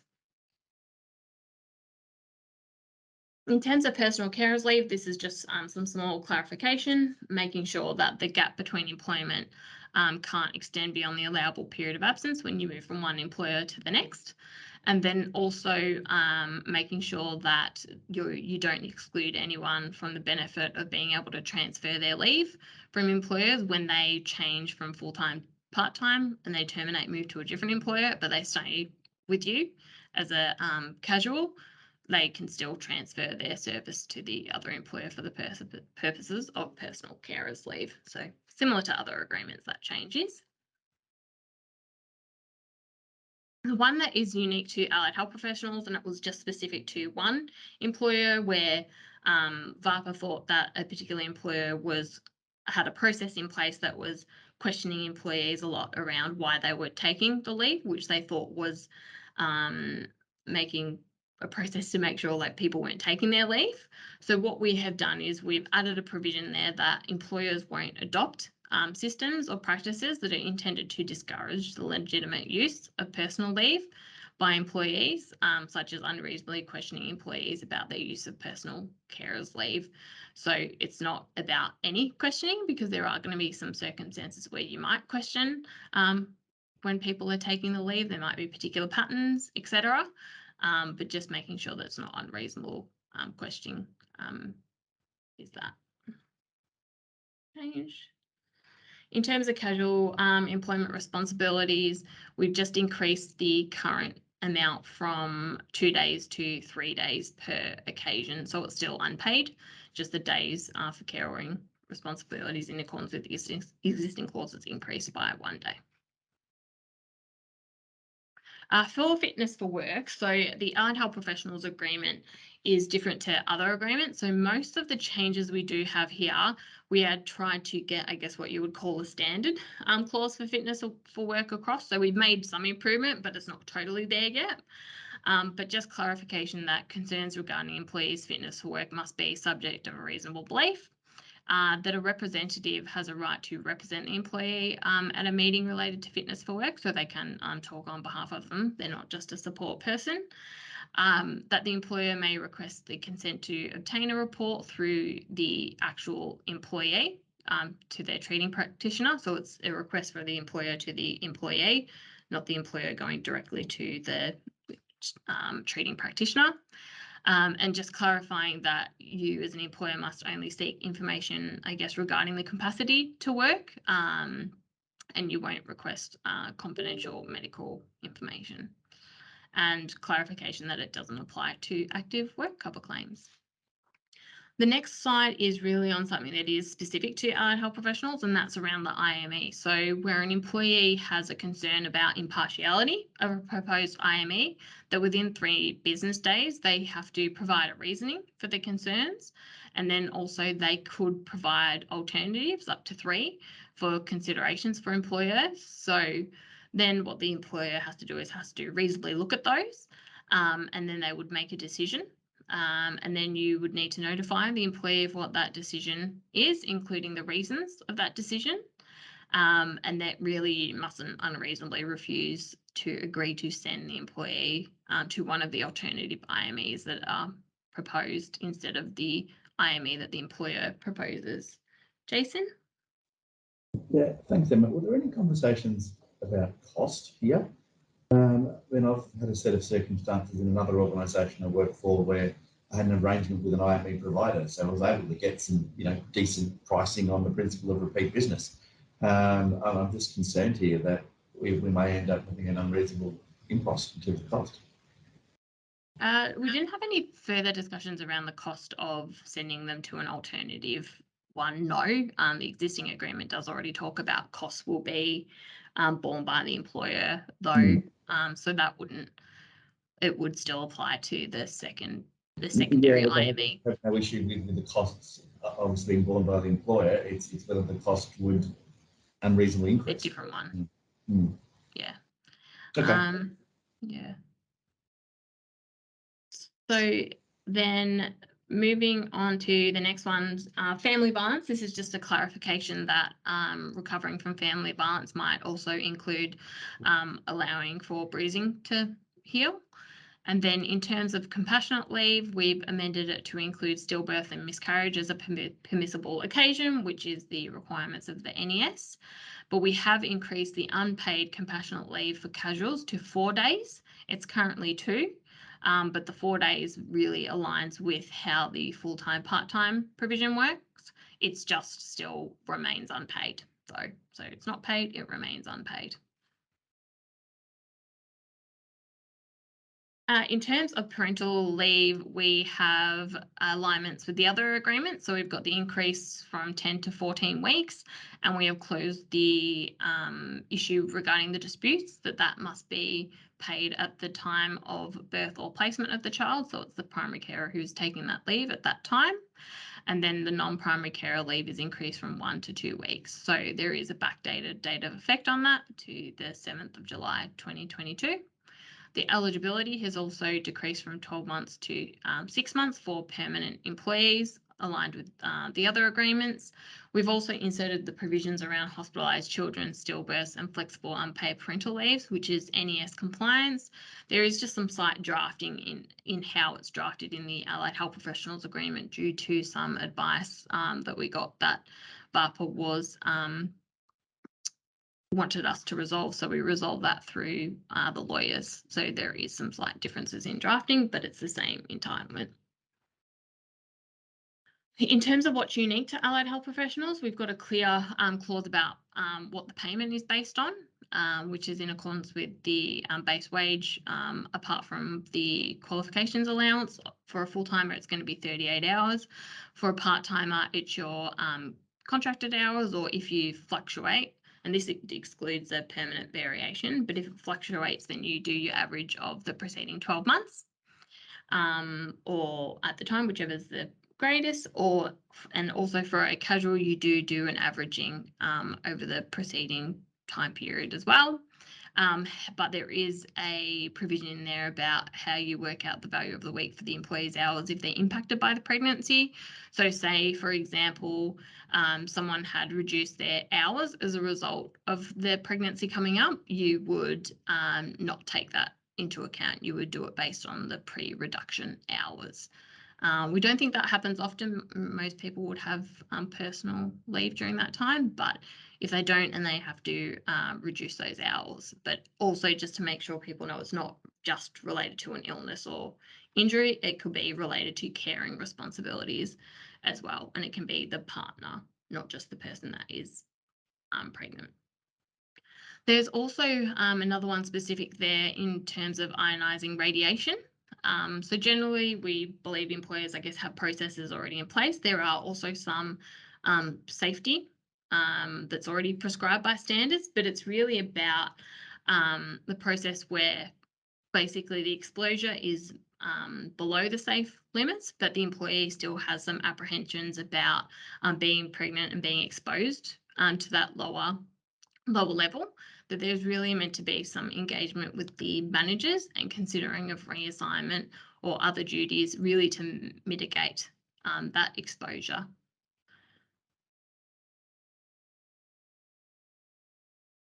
Long service leave. So similar to other agreements, we did have lawyers help us with this process of drafting from both a compliance perspective and also outcome of enterprise agreement bargaining.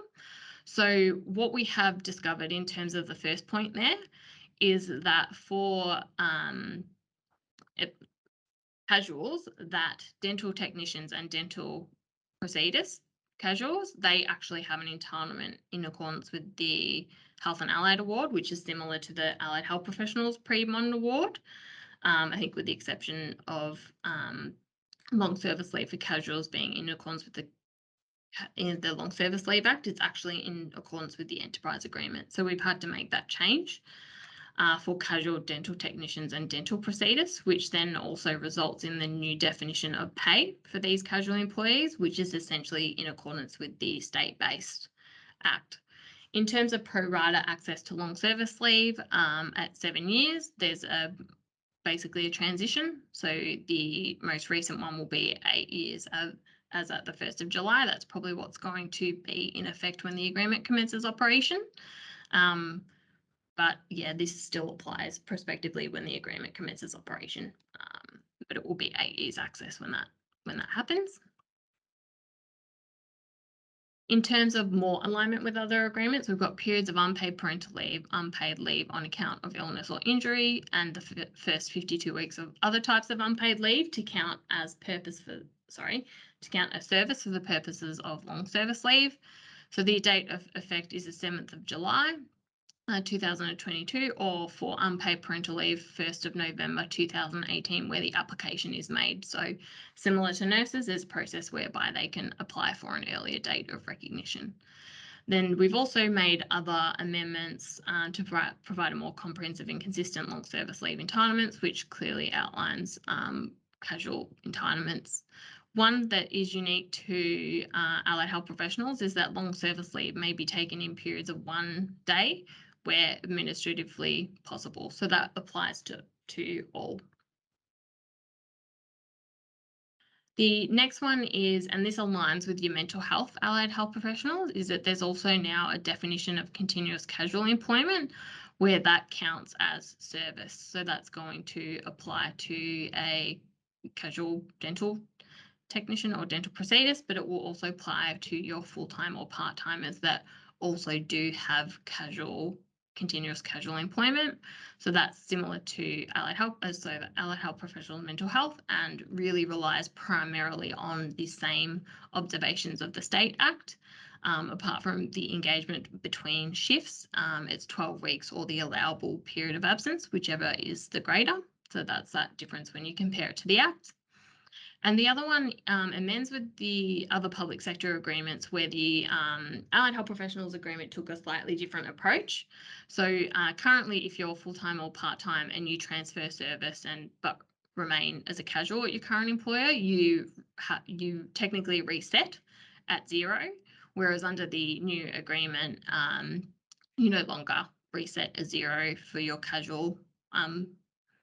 When you're a casual employee, you would keep your original start date and gain your access to long service leave at your existing employer once you reach that next threshold. So you just don't start from 0. Common in other, but just not health professionals. So that's a change.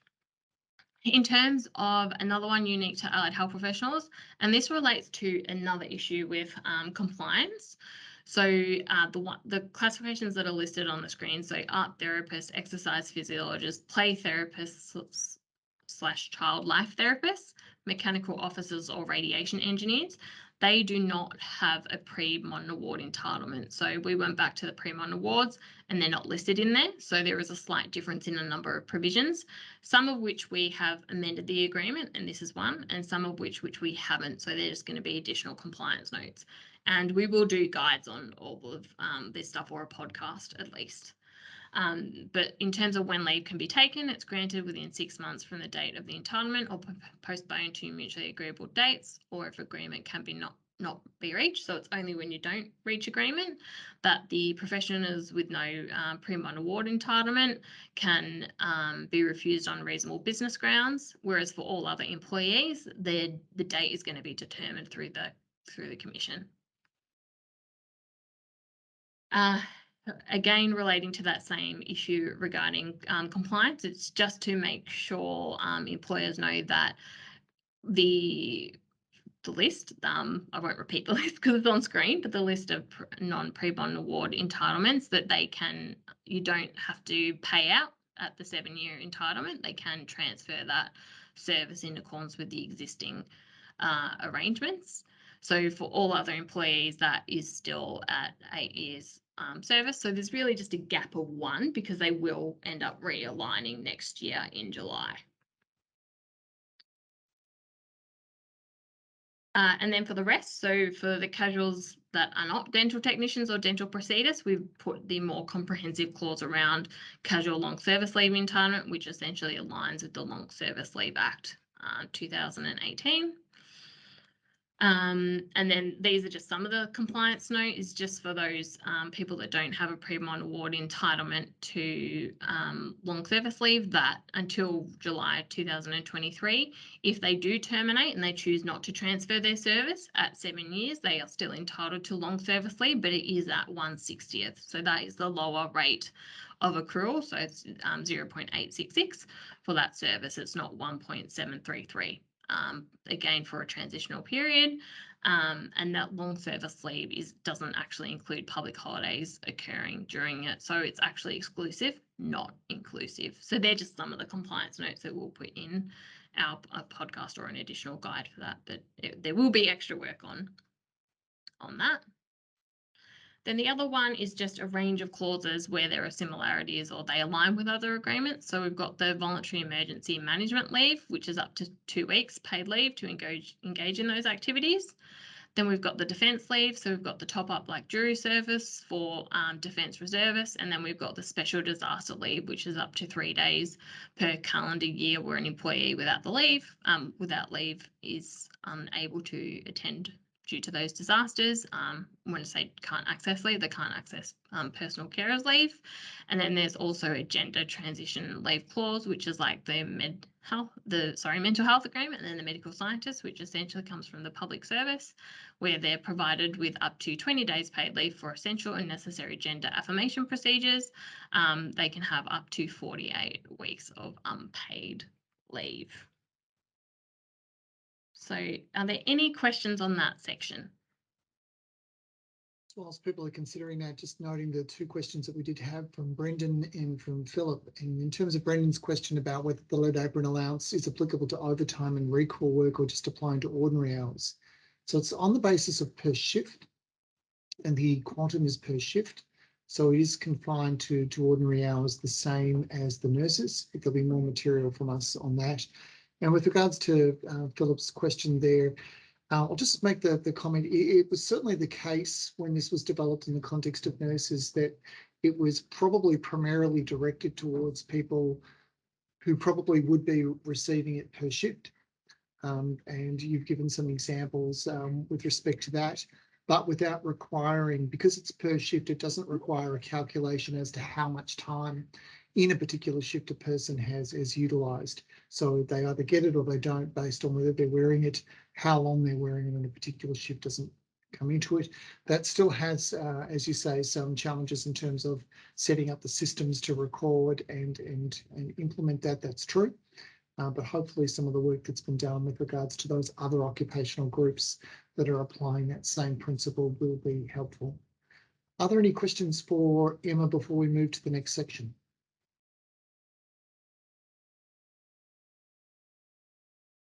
Okay. All right, we might move. Oh, sorry, yes, go ahead, Emily.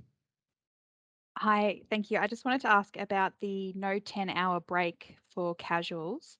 So if they don't have a 10-hour break, would the second shift be paid at 225% of the ordinary rate or 250? No, so it actually is the same payment for all staff. So we were clear to BAPA that it would just be the one payment, because I think currently if you go to the overtime, it's different depending on when they work. It's just in accordance with that clause. So it's 200%, no extra loading or no compounding either. Great, thank you. Thank you, Emily. All right, professional development leave, clause 79. This clause looks very different. It's been amended. It begins quite simply by actually describing what professional development is in terms of what those activities, and then it gives examples of the kind of things that the kind of modes of delivery that might be utilised to do that, recognising, of course, that educational activities can be delivered in a more diverse range of ways than they used to be. In terms of, there is a change with regards to professional development occurring on days an employee would not otherwise work, and a broadening with regards to full-timers and part-timers. And the change there is with regards to the entitlement for a part-time employee and such. So that is a broadening out of that provision. That once professional development leave has been granted, that it's revoked by mutual agreement, which may be at the request of the employee, say that an employer will not unreasonably refuse a request to revoke the granting of leave. There is one key alignment with the nurses agreement, and that goes to the issue of professional development leave and mandatory training. So like the nurses agreement, this clause has been amended to say that professional development leave occurs by application. That is, a person makes an application. And what that means in a practical sense is that mandatory training is distinct from professional development training. So same rule as nurses, but that's the significance of it being by application. But with respect to study leave, there are some basic administrative changes which are intended just to facilitate, smooth the way for those applications, such as the provision of details That probably reflects administrative practice in any event. And also, again, lots of themes about things not being revoked. And I think part of that is a reaction over the last couple of years where there have been such significant demands on the workforce. In terms of examination leave, this has been broadened, and so it's deleted qualified and higher. The entitlement is available to all employees to attend examinations necessary to obtain qualifications relevant to classifications in the enterprise agreement. What we found is that with the existing words that were there, that those qualifications of the qualified and the higher had the effect of excluding certain categories from ever accessing that examination leave, and that has been addressed. In terms of union matters, a statement of the obvious, an employee can be represented by the union for a process under the agreement, including an extension for a period of unpaid parental leave, consultation on alternative annual leave days, request for individual support. Obviously, that can occur as a statement of the obvious to say that that can occur in the dispute resolution phase. It can occur earlier, but likely that reflects your existing practice. In terms of trade union training leave, again, taking themes that you find elsewhere in the agreement about giving reasons if somebody is turned down for trade union training leave.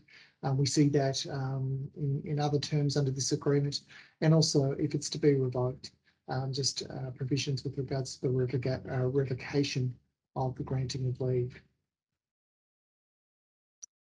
Workplace implementation committees will be a feature of this agreement. It has a list of priorities, really focusing on implementation, but including lead apron, payments under the agreement, the workload allocation and safe staffing and how those clauses are operating. We'll come to those clauses in just a moment. The backfill clause, which we'll come to in a moment, and some of the translation provisions about grade 1 to grade 2 progression within the AHP1 space. And again, just in terms of that list, a focus on making sure that monetary payments are implemented in a timely manner, but also workload as a general theme. It was a theme for these negotiations, but we would say it's been a theme for negotiations more broadly in this round. And there are some specific provisions for a small number of health services where the agreement hadn't previously applied, and just about how to translate people. And in those limited number of instances, the WIC will have some work to do just in terms of implementing the classification structure. Best practice employment commitment and classification review. For those people who are very fond of the Service Delivery Partnership Plan Working Group, it is no more. It's been replaced by BPEC, which is slightly easier to say. But in terms of the work that it does, it's very similar to its predecessor. It's ourselves, it's the union, it's the department. There will be a review of some of the structures in terms of AHP1 and AHP2. AHP2 is one that really stands out as something that requires work. And so that will provide the parties time to do that. Reviewing shift work and meal breaks. That is a reference to those who are familiar with the meal break provision know that it has a really strange provision for shift workers where the meal break is paid.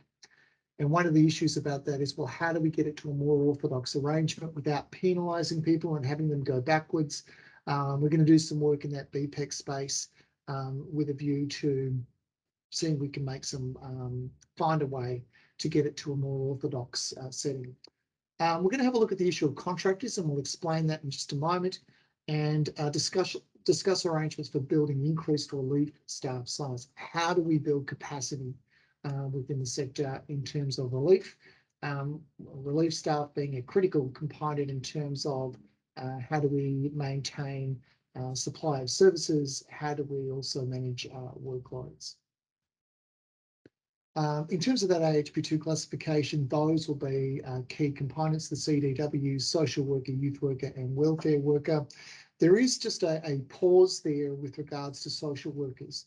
And what that's intended to do is just to provide a little bit of time for that review to occur so that people, what we don't accidentally do by announcing a review is distort conduct and have people seek to move social workers to some other designation in the meantime. In terms of clause 85, just a provision with regards to experience, just to clarify, equivalent or higher classification obtained. So experience means experience in the profession at an equivalent or higher classification within the past 5 years, excluding unpaid leave. Dealing with some of the entry point issues and overlapping pay point issues, just providing clarity with regards to that. And there was just some issues associated with the length of the degree and some different models being introduced, which we have tried to just find a way through to provide clarity for classification purposes. Clause 89, this is an important one. This is one that there is an existing clause on the subject, but it's been replaced by this new term. It was one of the ones we spent the most time on. And the first thing to note is that when we talk about clinical supervision, that term is used in different agreements to mean different things. It does not mean the same as it means in the context of psychologists, for example. So one of the things that we've done is that there is a definition for clinical supervision, which is there, the provision of advice and feedback. If I was to summarize it in a broad sense, in this clause, when we're talking about clinical supervision, we're talking about the ability to ask someone else who is either within your profession, depending on what grade you are, or another allied health professional, a clinical question. So you may be in a multidisciplinary team, but if you're an OT, in a multidisciplinary team that's headed by a nurse, that you have someone else you can ask an occupational therapy question. That is it in its simplest form. There is a distinction between grades 1 and 2 and grades 3 and above. In grades 1 and 2, the provision says that they will receive clinical supervision from a grade 3 or above in the same profession. We had a lot of discussions then about, well, what if that's not possible? So we've broken that down into some components. So there is a general principle about receiving clinical supervision from a grade 3 above in the same profession. If you have that arrangement in place, that it's maintained. If you have the resource available that could provide that clinical supervision, then you implement that within 6 months. If you don't have these resources, and this is particularly going to be the case for rural members, if you don't have those resources, then you do so when it's reasonably practicable. That means a resourcing change. That means, and you can't resource out of thin air, we understand that. There's a reference then to the centre. There is going to be a body established, and it's had various titles, but it's something to the effect of the Centre of Excellence that will be looking at this issue of clinical supervision and will be supporting health services in terms of the development of models. So there'll be some work to be done because we know that not everybody currently has the capacity to set up that kind of clinical supervision model, and it may well be that it's across areas. There may be alternatives, but the centre will be the body that looks at that. Also, with respect to grades 1 and 2, we've got terms in there to say that if you can't meet that requirement, if you can't satisfy that general principle, then the existing minimum about having clinical supervision from a qualified and clinically appropriate allied health profession, that's maintained. So if you can't do it with the same profession, it's an allied health professional. But there's also a facilitative provision that allows for an alternative. There may be some circumstances where the best option for clinical supervision for a particular person is not from the same profession, but from someone else because of the specialised nature in which they're working. And we had some feedback from the reference script that affected there were some limited circumstances where that was the case. So where an alternative is proposed, there is scope for that.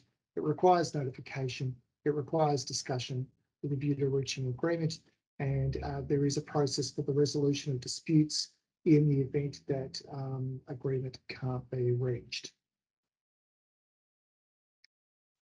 Also, in terms of grades 3 and above, it's a little broader. So rather than their own profession, it's an appropriately and qualified clinically appropriate allied health professional That term is defined, and we'll come to that definition in just a moment.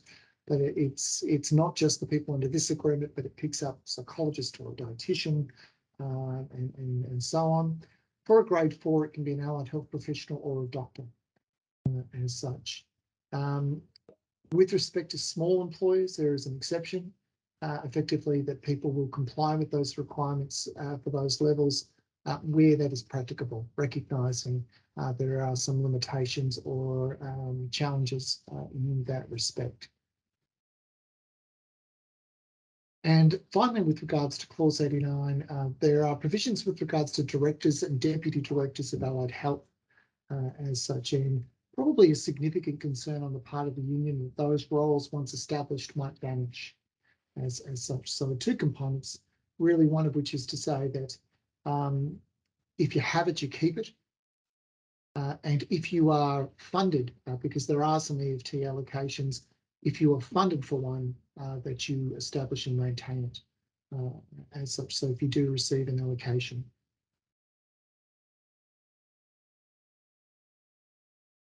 Stuart, there's just a comment from Genevieve, about is it, or do you want to read it? Yes, is there an assumption that clinical supervision is provided in a one-on-one model? And I'll ask my colleagues to correct me. So there's no assumption as to the form in which it's taken, and there's no limitation. It's really about meeting those objectives that are described for the purpose of clinical supervision. I think it is about a pathway for someone to escalate a question, and of course that may be on an individual basis, but it doesn't limit the way in which it's done to say that it must be done in a particular way. We'll be doing, because this is one of the priority terms, we'll be doing a podcast with regards to that as such. We'll let people know once that's been factored into the shooting schedule. Clause 90, workload allocation, safe staffing. We've talked a lot about the fact that workload was a key theme for negotiations. That's been true across a lot of agreements. And some of the changes here reflect changes in other agreements, such as medical scientists and specialists. And really that issue of what are the indicators that workload is not necessarily configured, is not quite right. If someone's work allocation requires them to routinely work beyond the ordinary hours, or through meal and rest breaks, or undertake work from home. So that's an indicator that the workload allocation is not right. There are also other changes that are, if there are KPIs, that those are given in writing, but really we're looking at identifying when do we have an issue with regards to workload allocation and safe staffing. It's when the job doesn't fit within the available hours.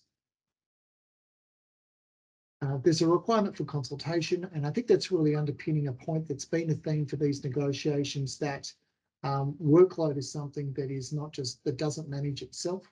It's something that requires management on an ongoing basis, and also that people can ask that it be reviewed. And in the context of a review, that there is that engagement and consideration given to that question. Does the work fit within the time allocated? And just acknowledging a question from Fiona, can I doubly confirm the grade 2 staff cannot supervise grade 1 staff, i.e. supervision can only be provided to grade 1 and grade 2 by grade 3 staff? Fiona, with regards to that component, there is an existing provision that says that grade 2s can supervise grade 1s. So in terms of how a grade 1 is supervised, it can be directly by a grade 3, but it could also be indirectly from the grade 3 through a grade 2, consistent with the existing provision under the agreement that's maintained. Just in terms of moving on from clause 90 and to the workload review, where it's identified that they're unable to complete their work during ordinary hours. So that is, if the review identifies the job or the tasks are too big, then the employer will do certain things, amend the work allocation, ensure that they can perform their role during ordinary work hours, take other steps and set them out to address the workload issue, and set out a process by which to monitor that. And that may occur either on an individual or collective basis. There is a short amendment in terms of clause 90A, safe rostering and fatigue, to talk about the WorkSafe fatigue guide being regard being had for that when rostering practices are raised. We'll post that once the agreement is approved. We will post that resource on the landing page on the website so that people can access that easily through our website. In terms of Clause 91 backfill, again, part of that theme for workload, where an employee is absent on leave for a period of 2 weeks or more, and making every effort to backfill a position, if not backfilling, will result or likely result in someone being unable to perform all aspects of their position or role during their ordinary hours of work. Again, very much with this theme about managing workload, either through resources or through amendments as to the work that needs to be performed. It's a bit similar to the medical scientists. So if it's a planned absence of 2 weeks or more, at the same, then the backfill should be at the same classification and time fraction where possible. But if it's not possible, high duties can be utilised like for like. If either a planned or unplanned absence is not backfilled, the employer will immediately prioritise the work. So it's really about ensuring that the result of not backfilling doesn't have an adverse impact on those who remain, and taking additional measures to manage workload, prioritise work if like-for-like backfill is not available. What we were mindful of is that when it comes to allied health professionals, some roles are easier to backfill than others. Some are highly specialised, some are very small groups, occupational groups. So it is about doing something active to manage workload, either through labour, through resourcing, or through the management of the work. There is that provision about a written record, and that is just keeping a record of what's been considered or the attempts to replace. That is going to be useful for employers in the context of there are common assertions that are made with regards to the operation of things like backfill and workload. And really we need to get past those kinds of contests as to whether there is compliance or not. Moving it into the space of some degree of written record will help shine a light on where people need to do more to comply, or alternatively to dispense with an assertion of non-compliance where there is none.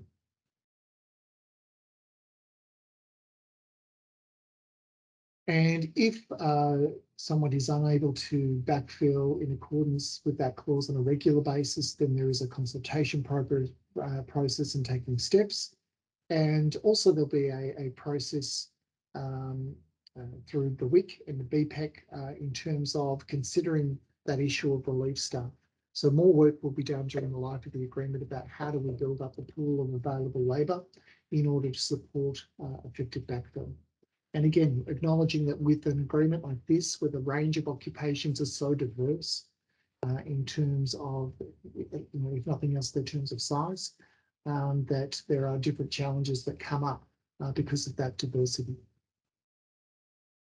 And clause 94, contractors and labour hire.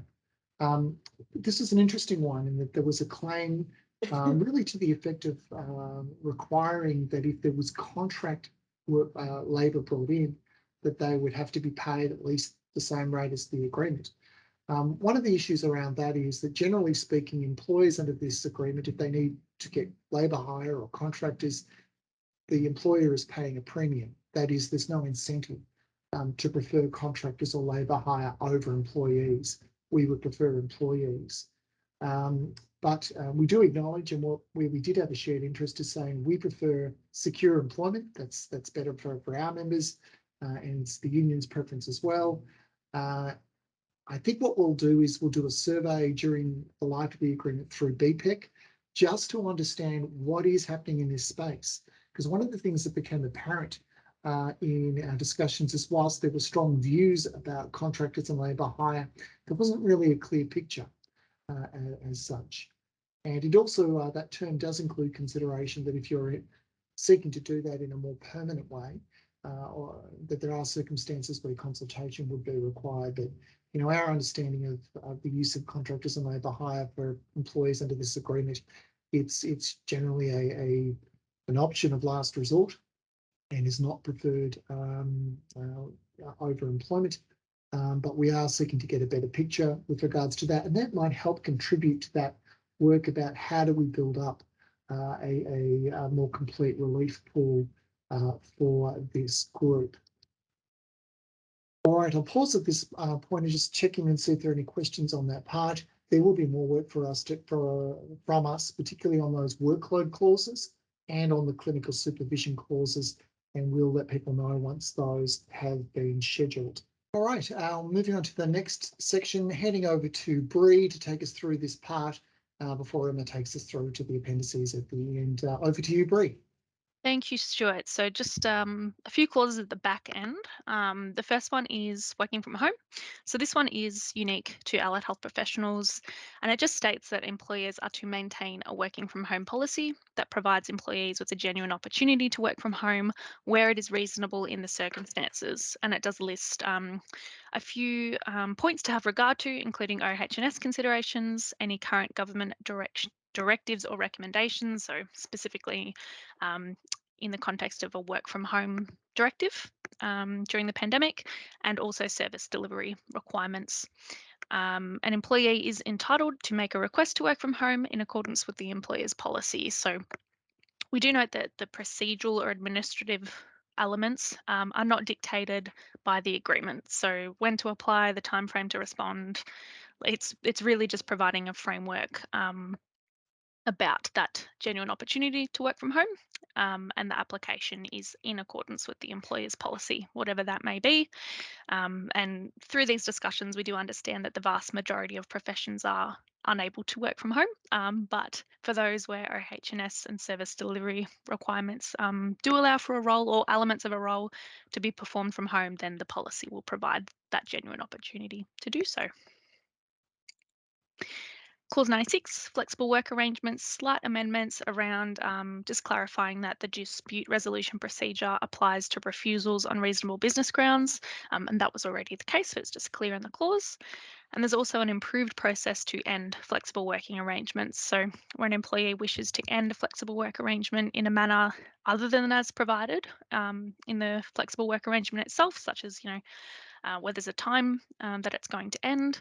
If, for example, an employee wants to end it earlier or in a different manner, that can occur by agreement between the employee and the employer. Now, occupational health and safety, a lot of these clauses, it's an entire part you'll be very familiar with because they do align with the nurses in the mental health agreement. So there's multiple clauses in this new Part L that cover the establishment of an OH&S working group, taking a proactive approach to manage workplace injuries, et cetera, et cetera. I won't go through them because health services will be familiar with those through nurses. But there is one or a couple that we do want to draw attention to because they are unique to allied health professionals. And the first one is clause 105, which outlines home visit safety. So where an employee undertakes a home visit, relevant training and orientation and ready access to other employees must be provided. And as I mentioned before, in the context of the telephone allowance, this home visits clause does apply to all situations when an employee is away from the employer's premises. And we've also inserted there, important to highlight that there's a process to resolve employees' health and safety concerns. So this was a big priority item on behalf of VHIA for employees performing home visits, and they did have a concern following the initial screening process. So where they have a concern about their safety as a result of their dealings with a client, customer, or patient, there is a process in the agreement to follow. And for those that are familiar with the OH&S Act, you'll probably notice a lot of similarities between this clause in the agreement and the issue resolution pathway that's under the OH&S Act, and that's because they are almost identical. So there's very, very strong alignment with the OH&S Act and those very well established principles to resolve any issues or safety concerns. Then the other one that is unique to allied health professionals is clause 106 regarding workplace facilities or workplace amenities. So the employer must provide and continue to provide adequate facilities for the welfare of employees at any workplace under the employer's management and control. So that is the same language from the OH&S Act about the workplace under management and control. So this clause isn't specifically aimed at health services who don't own their premises or they're leasing their facilities, for example. Such facilities include a room for the taking of meal breaks and rest breaks, staff-only toilets, change rooms, and secure personal storage. Secure personal storage. So this is a unique one to look out for in terms of implementation. Secure personal storage must be provided within 2 years of the agreement becoming operational.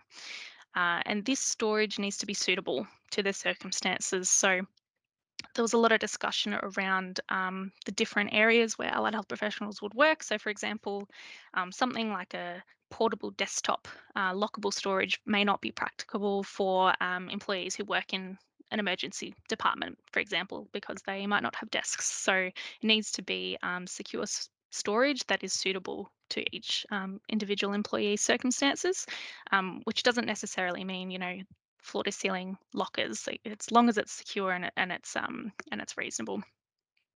There's also a point about new builds and refurbishments that they must consider providing the facilities in accordance with the clause. So those are those listed at .2. And we just want to note that this largely reflects the WorkSafe guidance in this area that has already been published regarding workplace amenities. Just want to draw members' attention to deleted clauses. You will see we'll provide a tracked version of the agreement. You'll see that they've been struck out, but it's worth going through the reasons why. So conference and seminar leave is deleted because it's merged with clause 77, which is the professional development leave. Implementation of the agreement was a unique one to the rollover agreement, but that's been merged with the WIC provisions. Reserved matters was also one. It will now be a redundant clause because it just outlined that a health promotion classification structure needed to be inserted into this agreement, which we are going to do. And then prevention and management of workplace bullying, which was, I think, one of the only OH&S related clauses. It's now been bundled into that new Part L. That is it on my half. And was there any questions on my very short section? Otherwise, I'll hand it over to Em to take us through the appendices. Thanks, Bree. So in terms of some of the information in these slides, we've given around wage increases and allowances. They're on the slides. I won't go through them again.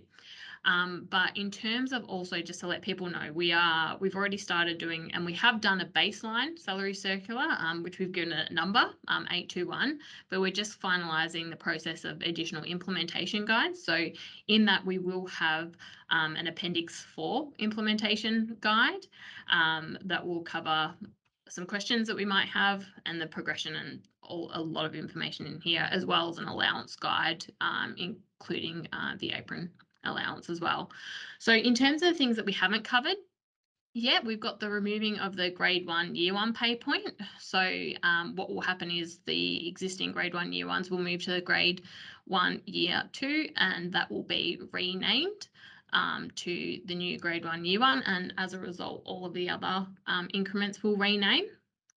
In relation to the grade 1 year 7, what will happen is that also gets removed. So in terms of that removal, there's also a process we'll go through in existing slides where we've got the progression from grade, the top of grade 1 to grade 2. In relation to the radiation therapists, we've also removing the grade 2 year 1 pay point, which that just provides alignment with the general AHP1 structure. That wasn't done in the last agreement, but we are doing it now in this one. So the grade 2 year 1s will move to the grade 2 year 2 rate, which then everything will be renamed as a result. And that's going to be clearly outlined in the salary circular with highlighting as well, including we'll outline where there's new payroll codes that are required. We aren't actually doing new payroll codes for this instance. It's because it's mostly a direct translation to renaming. So the translation, we've just got on screen. So I've already said that. In terms of the existing grade 1 year 7, they will translate to grade 2 year 1 unless they're being performance managed on commencement of the agreement, or if they don't elect to progress, which might be because they don't want to perform the grade 2 duties. If they do progress, if required, they will be doing grade 2 duties. So if there is someone that does not elect to progress, what they will do is they will stay at the grade 1 year 7 rate, and that grade 1 year 7 rate is indexed by the 2% increases. So it really just maintains them. But they also can elect at a later date to then progress, which then they would move to the grade 2 year 1, subject to some exceptions. But essentially, yeah, everyone moves unless they don't choose to. So we are keeping those existing payroll codes for ease of implementation for that. Then in terms of, sorry, am I moving the slides? Are they moving or not?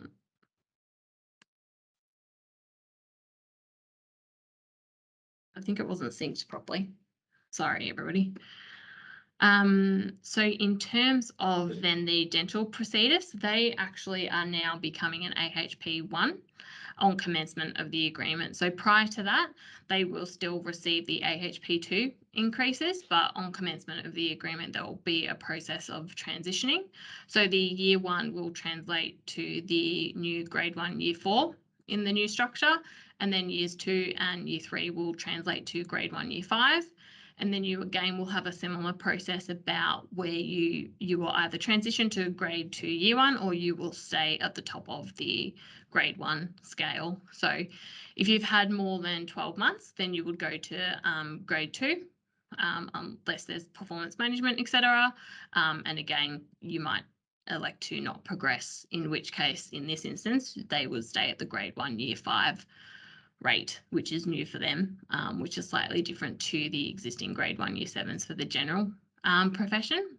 So the other extra requirement we've got in there is that, so automatically you've kind of got that grade 1 to grade 2 and an automatic translation with the increments. Within 3 months of the commencement of the agreement, you essentially have to look at what people are doing to see if they're entitled to an additional higher classification in the structure. We've also got a time period whereby the new restrictions, which we'll go through a little bit later for grade 1 and grade 2, will not apply until 12 months after commencement of the agreement. So that's because we're implementing a structure that has no existent currently, doesn't currently exist. So we're not sure what that impact was. So it's really got a transition time for employers to look at that. Top of band payments we've already covered, and also the allowances. So for the classification definitions, we've got the inclusion of the dental procedures, and then also we've got the health promotion officer. So the further resources that we've got on that is the dental procedures. We've got a clear schedule in the agreement around it, and then that salary circular will have a guide as well. With the health promotion officer, it's a little bit different. We actually don't have provisions in the enterprise agreement, but we are going to put some guidance in the salary circular around any questions that we think we might receive on that. So also just want to make known that I think Stuart already mentioned, so there's no diversional therapists or partial carers in this agreement. There was a claim made, but that's going to be reviewed over the agreement. So, but that's not in this one. It's just health promotion officers, which apply in accordance with AHP 1 profession. So in terms of a process that's a little bit similar to the medical scientist agreement, so we've got progression from AHP grade 1 year 5 to grade 2 year 1. So it's not an automatic progression, but employees can choose not to progress, but they can actually make a choice a little bit later. So if they agree that they don't want to progress to grade 2, then they stay at the grade 1 year 5. The other exception where someone won't go to grade 2 year 1 after they completed their 12 months at grade 1 year 5 is that if they're subject to a performance management process immediately before the anniversary of their 12-month time period. So we do have a period of at least 6 weeks immediately before that anniversary that was put into the enterprise agreement, and then if there is a performance management issue and then that's resolved, then you would then reclassify them to grade 2. But essentially, the 2 exceptions are someone may choose not to progress, and that might be because they don't want to do grade 2 duties, or there is essentially a performance management process going on. And then there's a clear statement really saying that an employer that does progress will, if required, undertake grade 2 responsibilities, which with a specific reference to some of the things in there about student supervision, training, and working independently for the purposes of a night shift and on-call. So when we now get to restrictions of duty, this also does apply to your radiation therapist, and it's in the AHP1 space.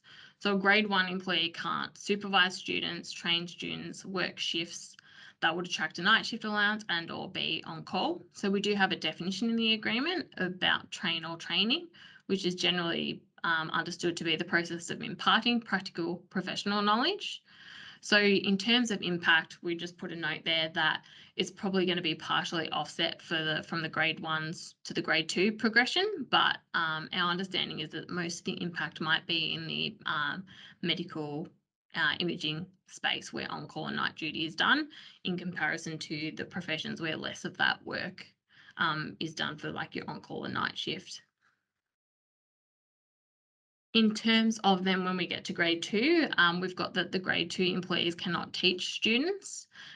We've got a definition there about teaching students, which is the process of imparting theoretical professional knowledge, such as that provided by a clinical educator.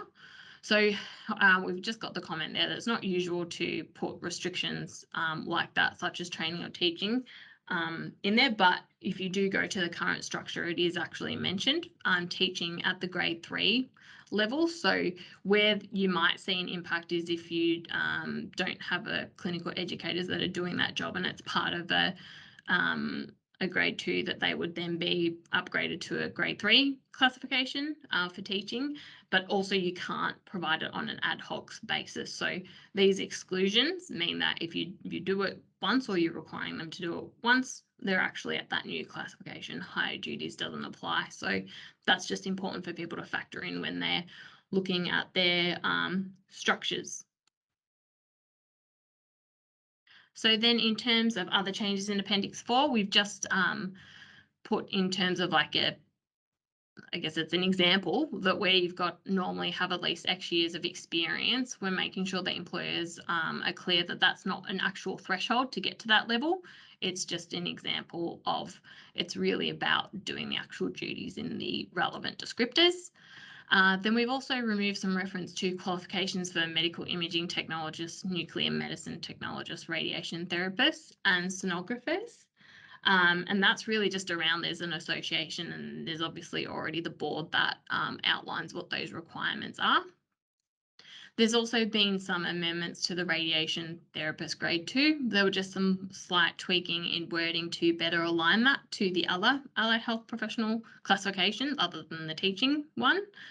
And then also with the grade 3, the grade 2 descriptions in grade 3, there was also some changes to the in charge of a treatment unit. So we will be covering those specific in the guide, but we did consult with the employers and we didn't think that that would have a practical impact, but we will highlight those in the guide. I think I had a question. Yeah, Marika. I think it's an observation about the challenges associated with some of those changes, which we did, which we discussed. So that the question or the challenge will be whether or not that the creation of a greater pool of grade 2s will offset that or not, and whether or not there'll be some implementation challenges associated with that.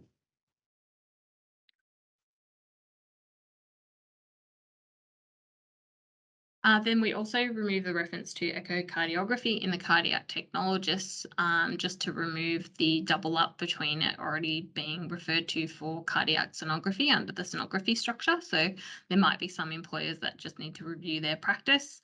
We've also updated the list of attributes for community under the community development worker structure. It's not currently exhaustive, and it just includes now sexual orientation, parental status, family responsibilities. And then we have also introduced the community development worker class 2A/B level. So that's for people who translate to the award health professional level 2. And we've also put that definition in the appendix. And the reason why we inserted a new classification for some was really around, for this one, there's probably predominantly more EFT in the classification structure. So that's why we created a new structure, whereas in some instances you'll notice that we just uplifted the rates. That's the difference between the two there. And then Simone, you've got, just to be very clear, I understand.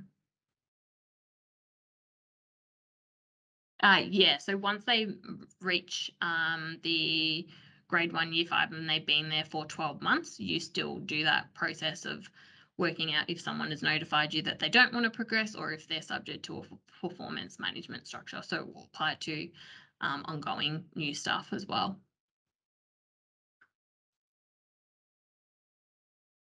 So the award definition I've already spoken about. Letter of offer, we just made some tweaks there to make sure it matches the part-time clause, and similar with the certificate of service, making sure that now matches the adjusted long service leave clause. And then I think we got the restriction on duties. Yeah. So just it's highlighting that concern around what is the impact. So I think probably for us, one of the things, these were things that were discussed at the time. And we understand and accept that the scale of the impact is uncertain. It has the risks that have been described. I think for us, we'll need to put it as part of that BPEC process as well, to continue to get feedback and to provide both to the department and the union, just so that it's not just left under the radar, that there's an ongoing dialogue about it. Are there any questions for sorry, Em? Any other questions or observations at this time for Emma?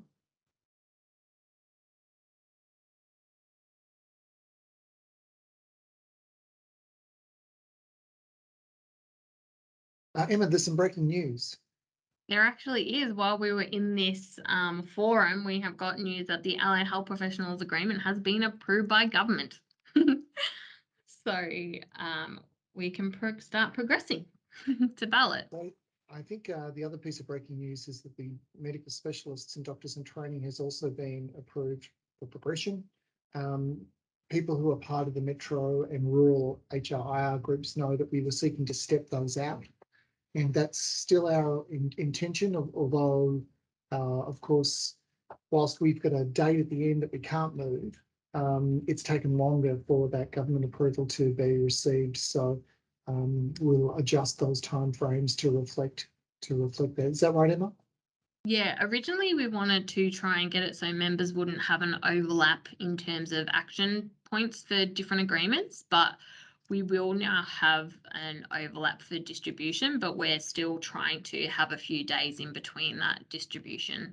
So we should still be able to do that for the allied health professionals and the doctors and specialist agreements. We should still be able to do that, but there will still be an overlap on request distribution that we just haven't been able to get away from, unfortunately, because of the delay in approval. Before we wrap up, are there any final questions? I think the last slide was just saying what was happening next, but I think we may just have covered that in. We have. We've talked about lots of implementation stuff. We'll be following this forum. Yeah. And this forum has been recorded and will be available to members. Just acknowledging a question there, have we had any confirmation of DHRE additional resources to support the enterprise agreement, including additional clinical educators? Sorry, I was going to say, so the clinical educators, there was some stuff in an MOU around that. So we haven't covered that off in a presentation, but when that moment comes where we know a little bit more about that, we'll definitely start to progress that. Just in terms of what that question is, whether it's a reference to additional clinical educators or the money to pay for it. So in terms of the outcomes, where there are additional EFT, those are funded EFT.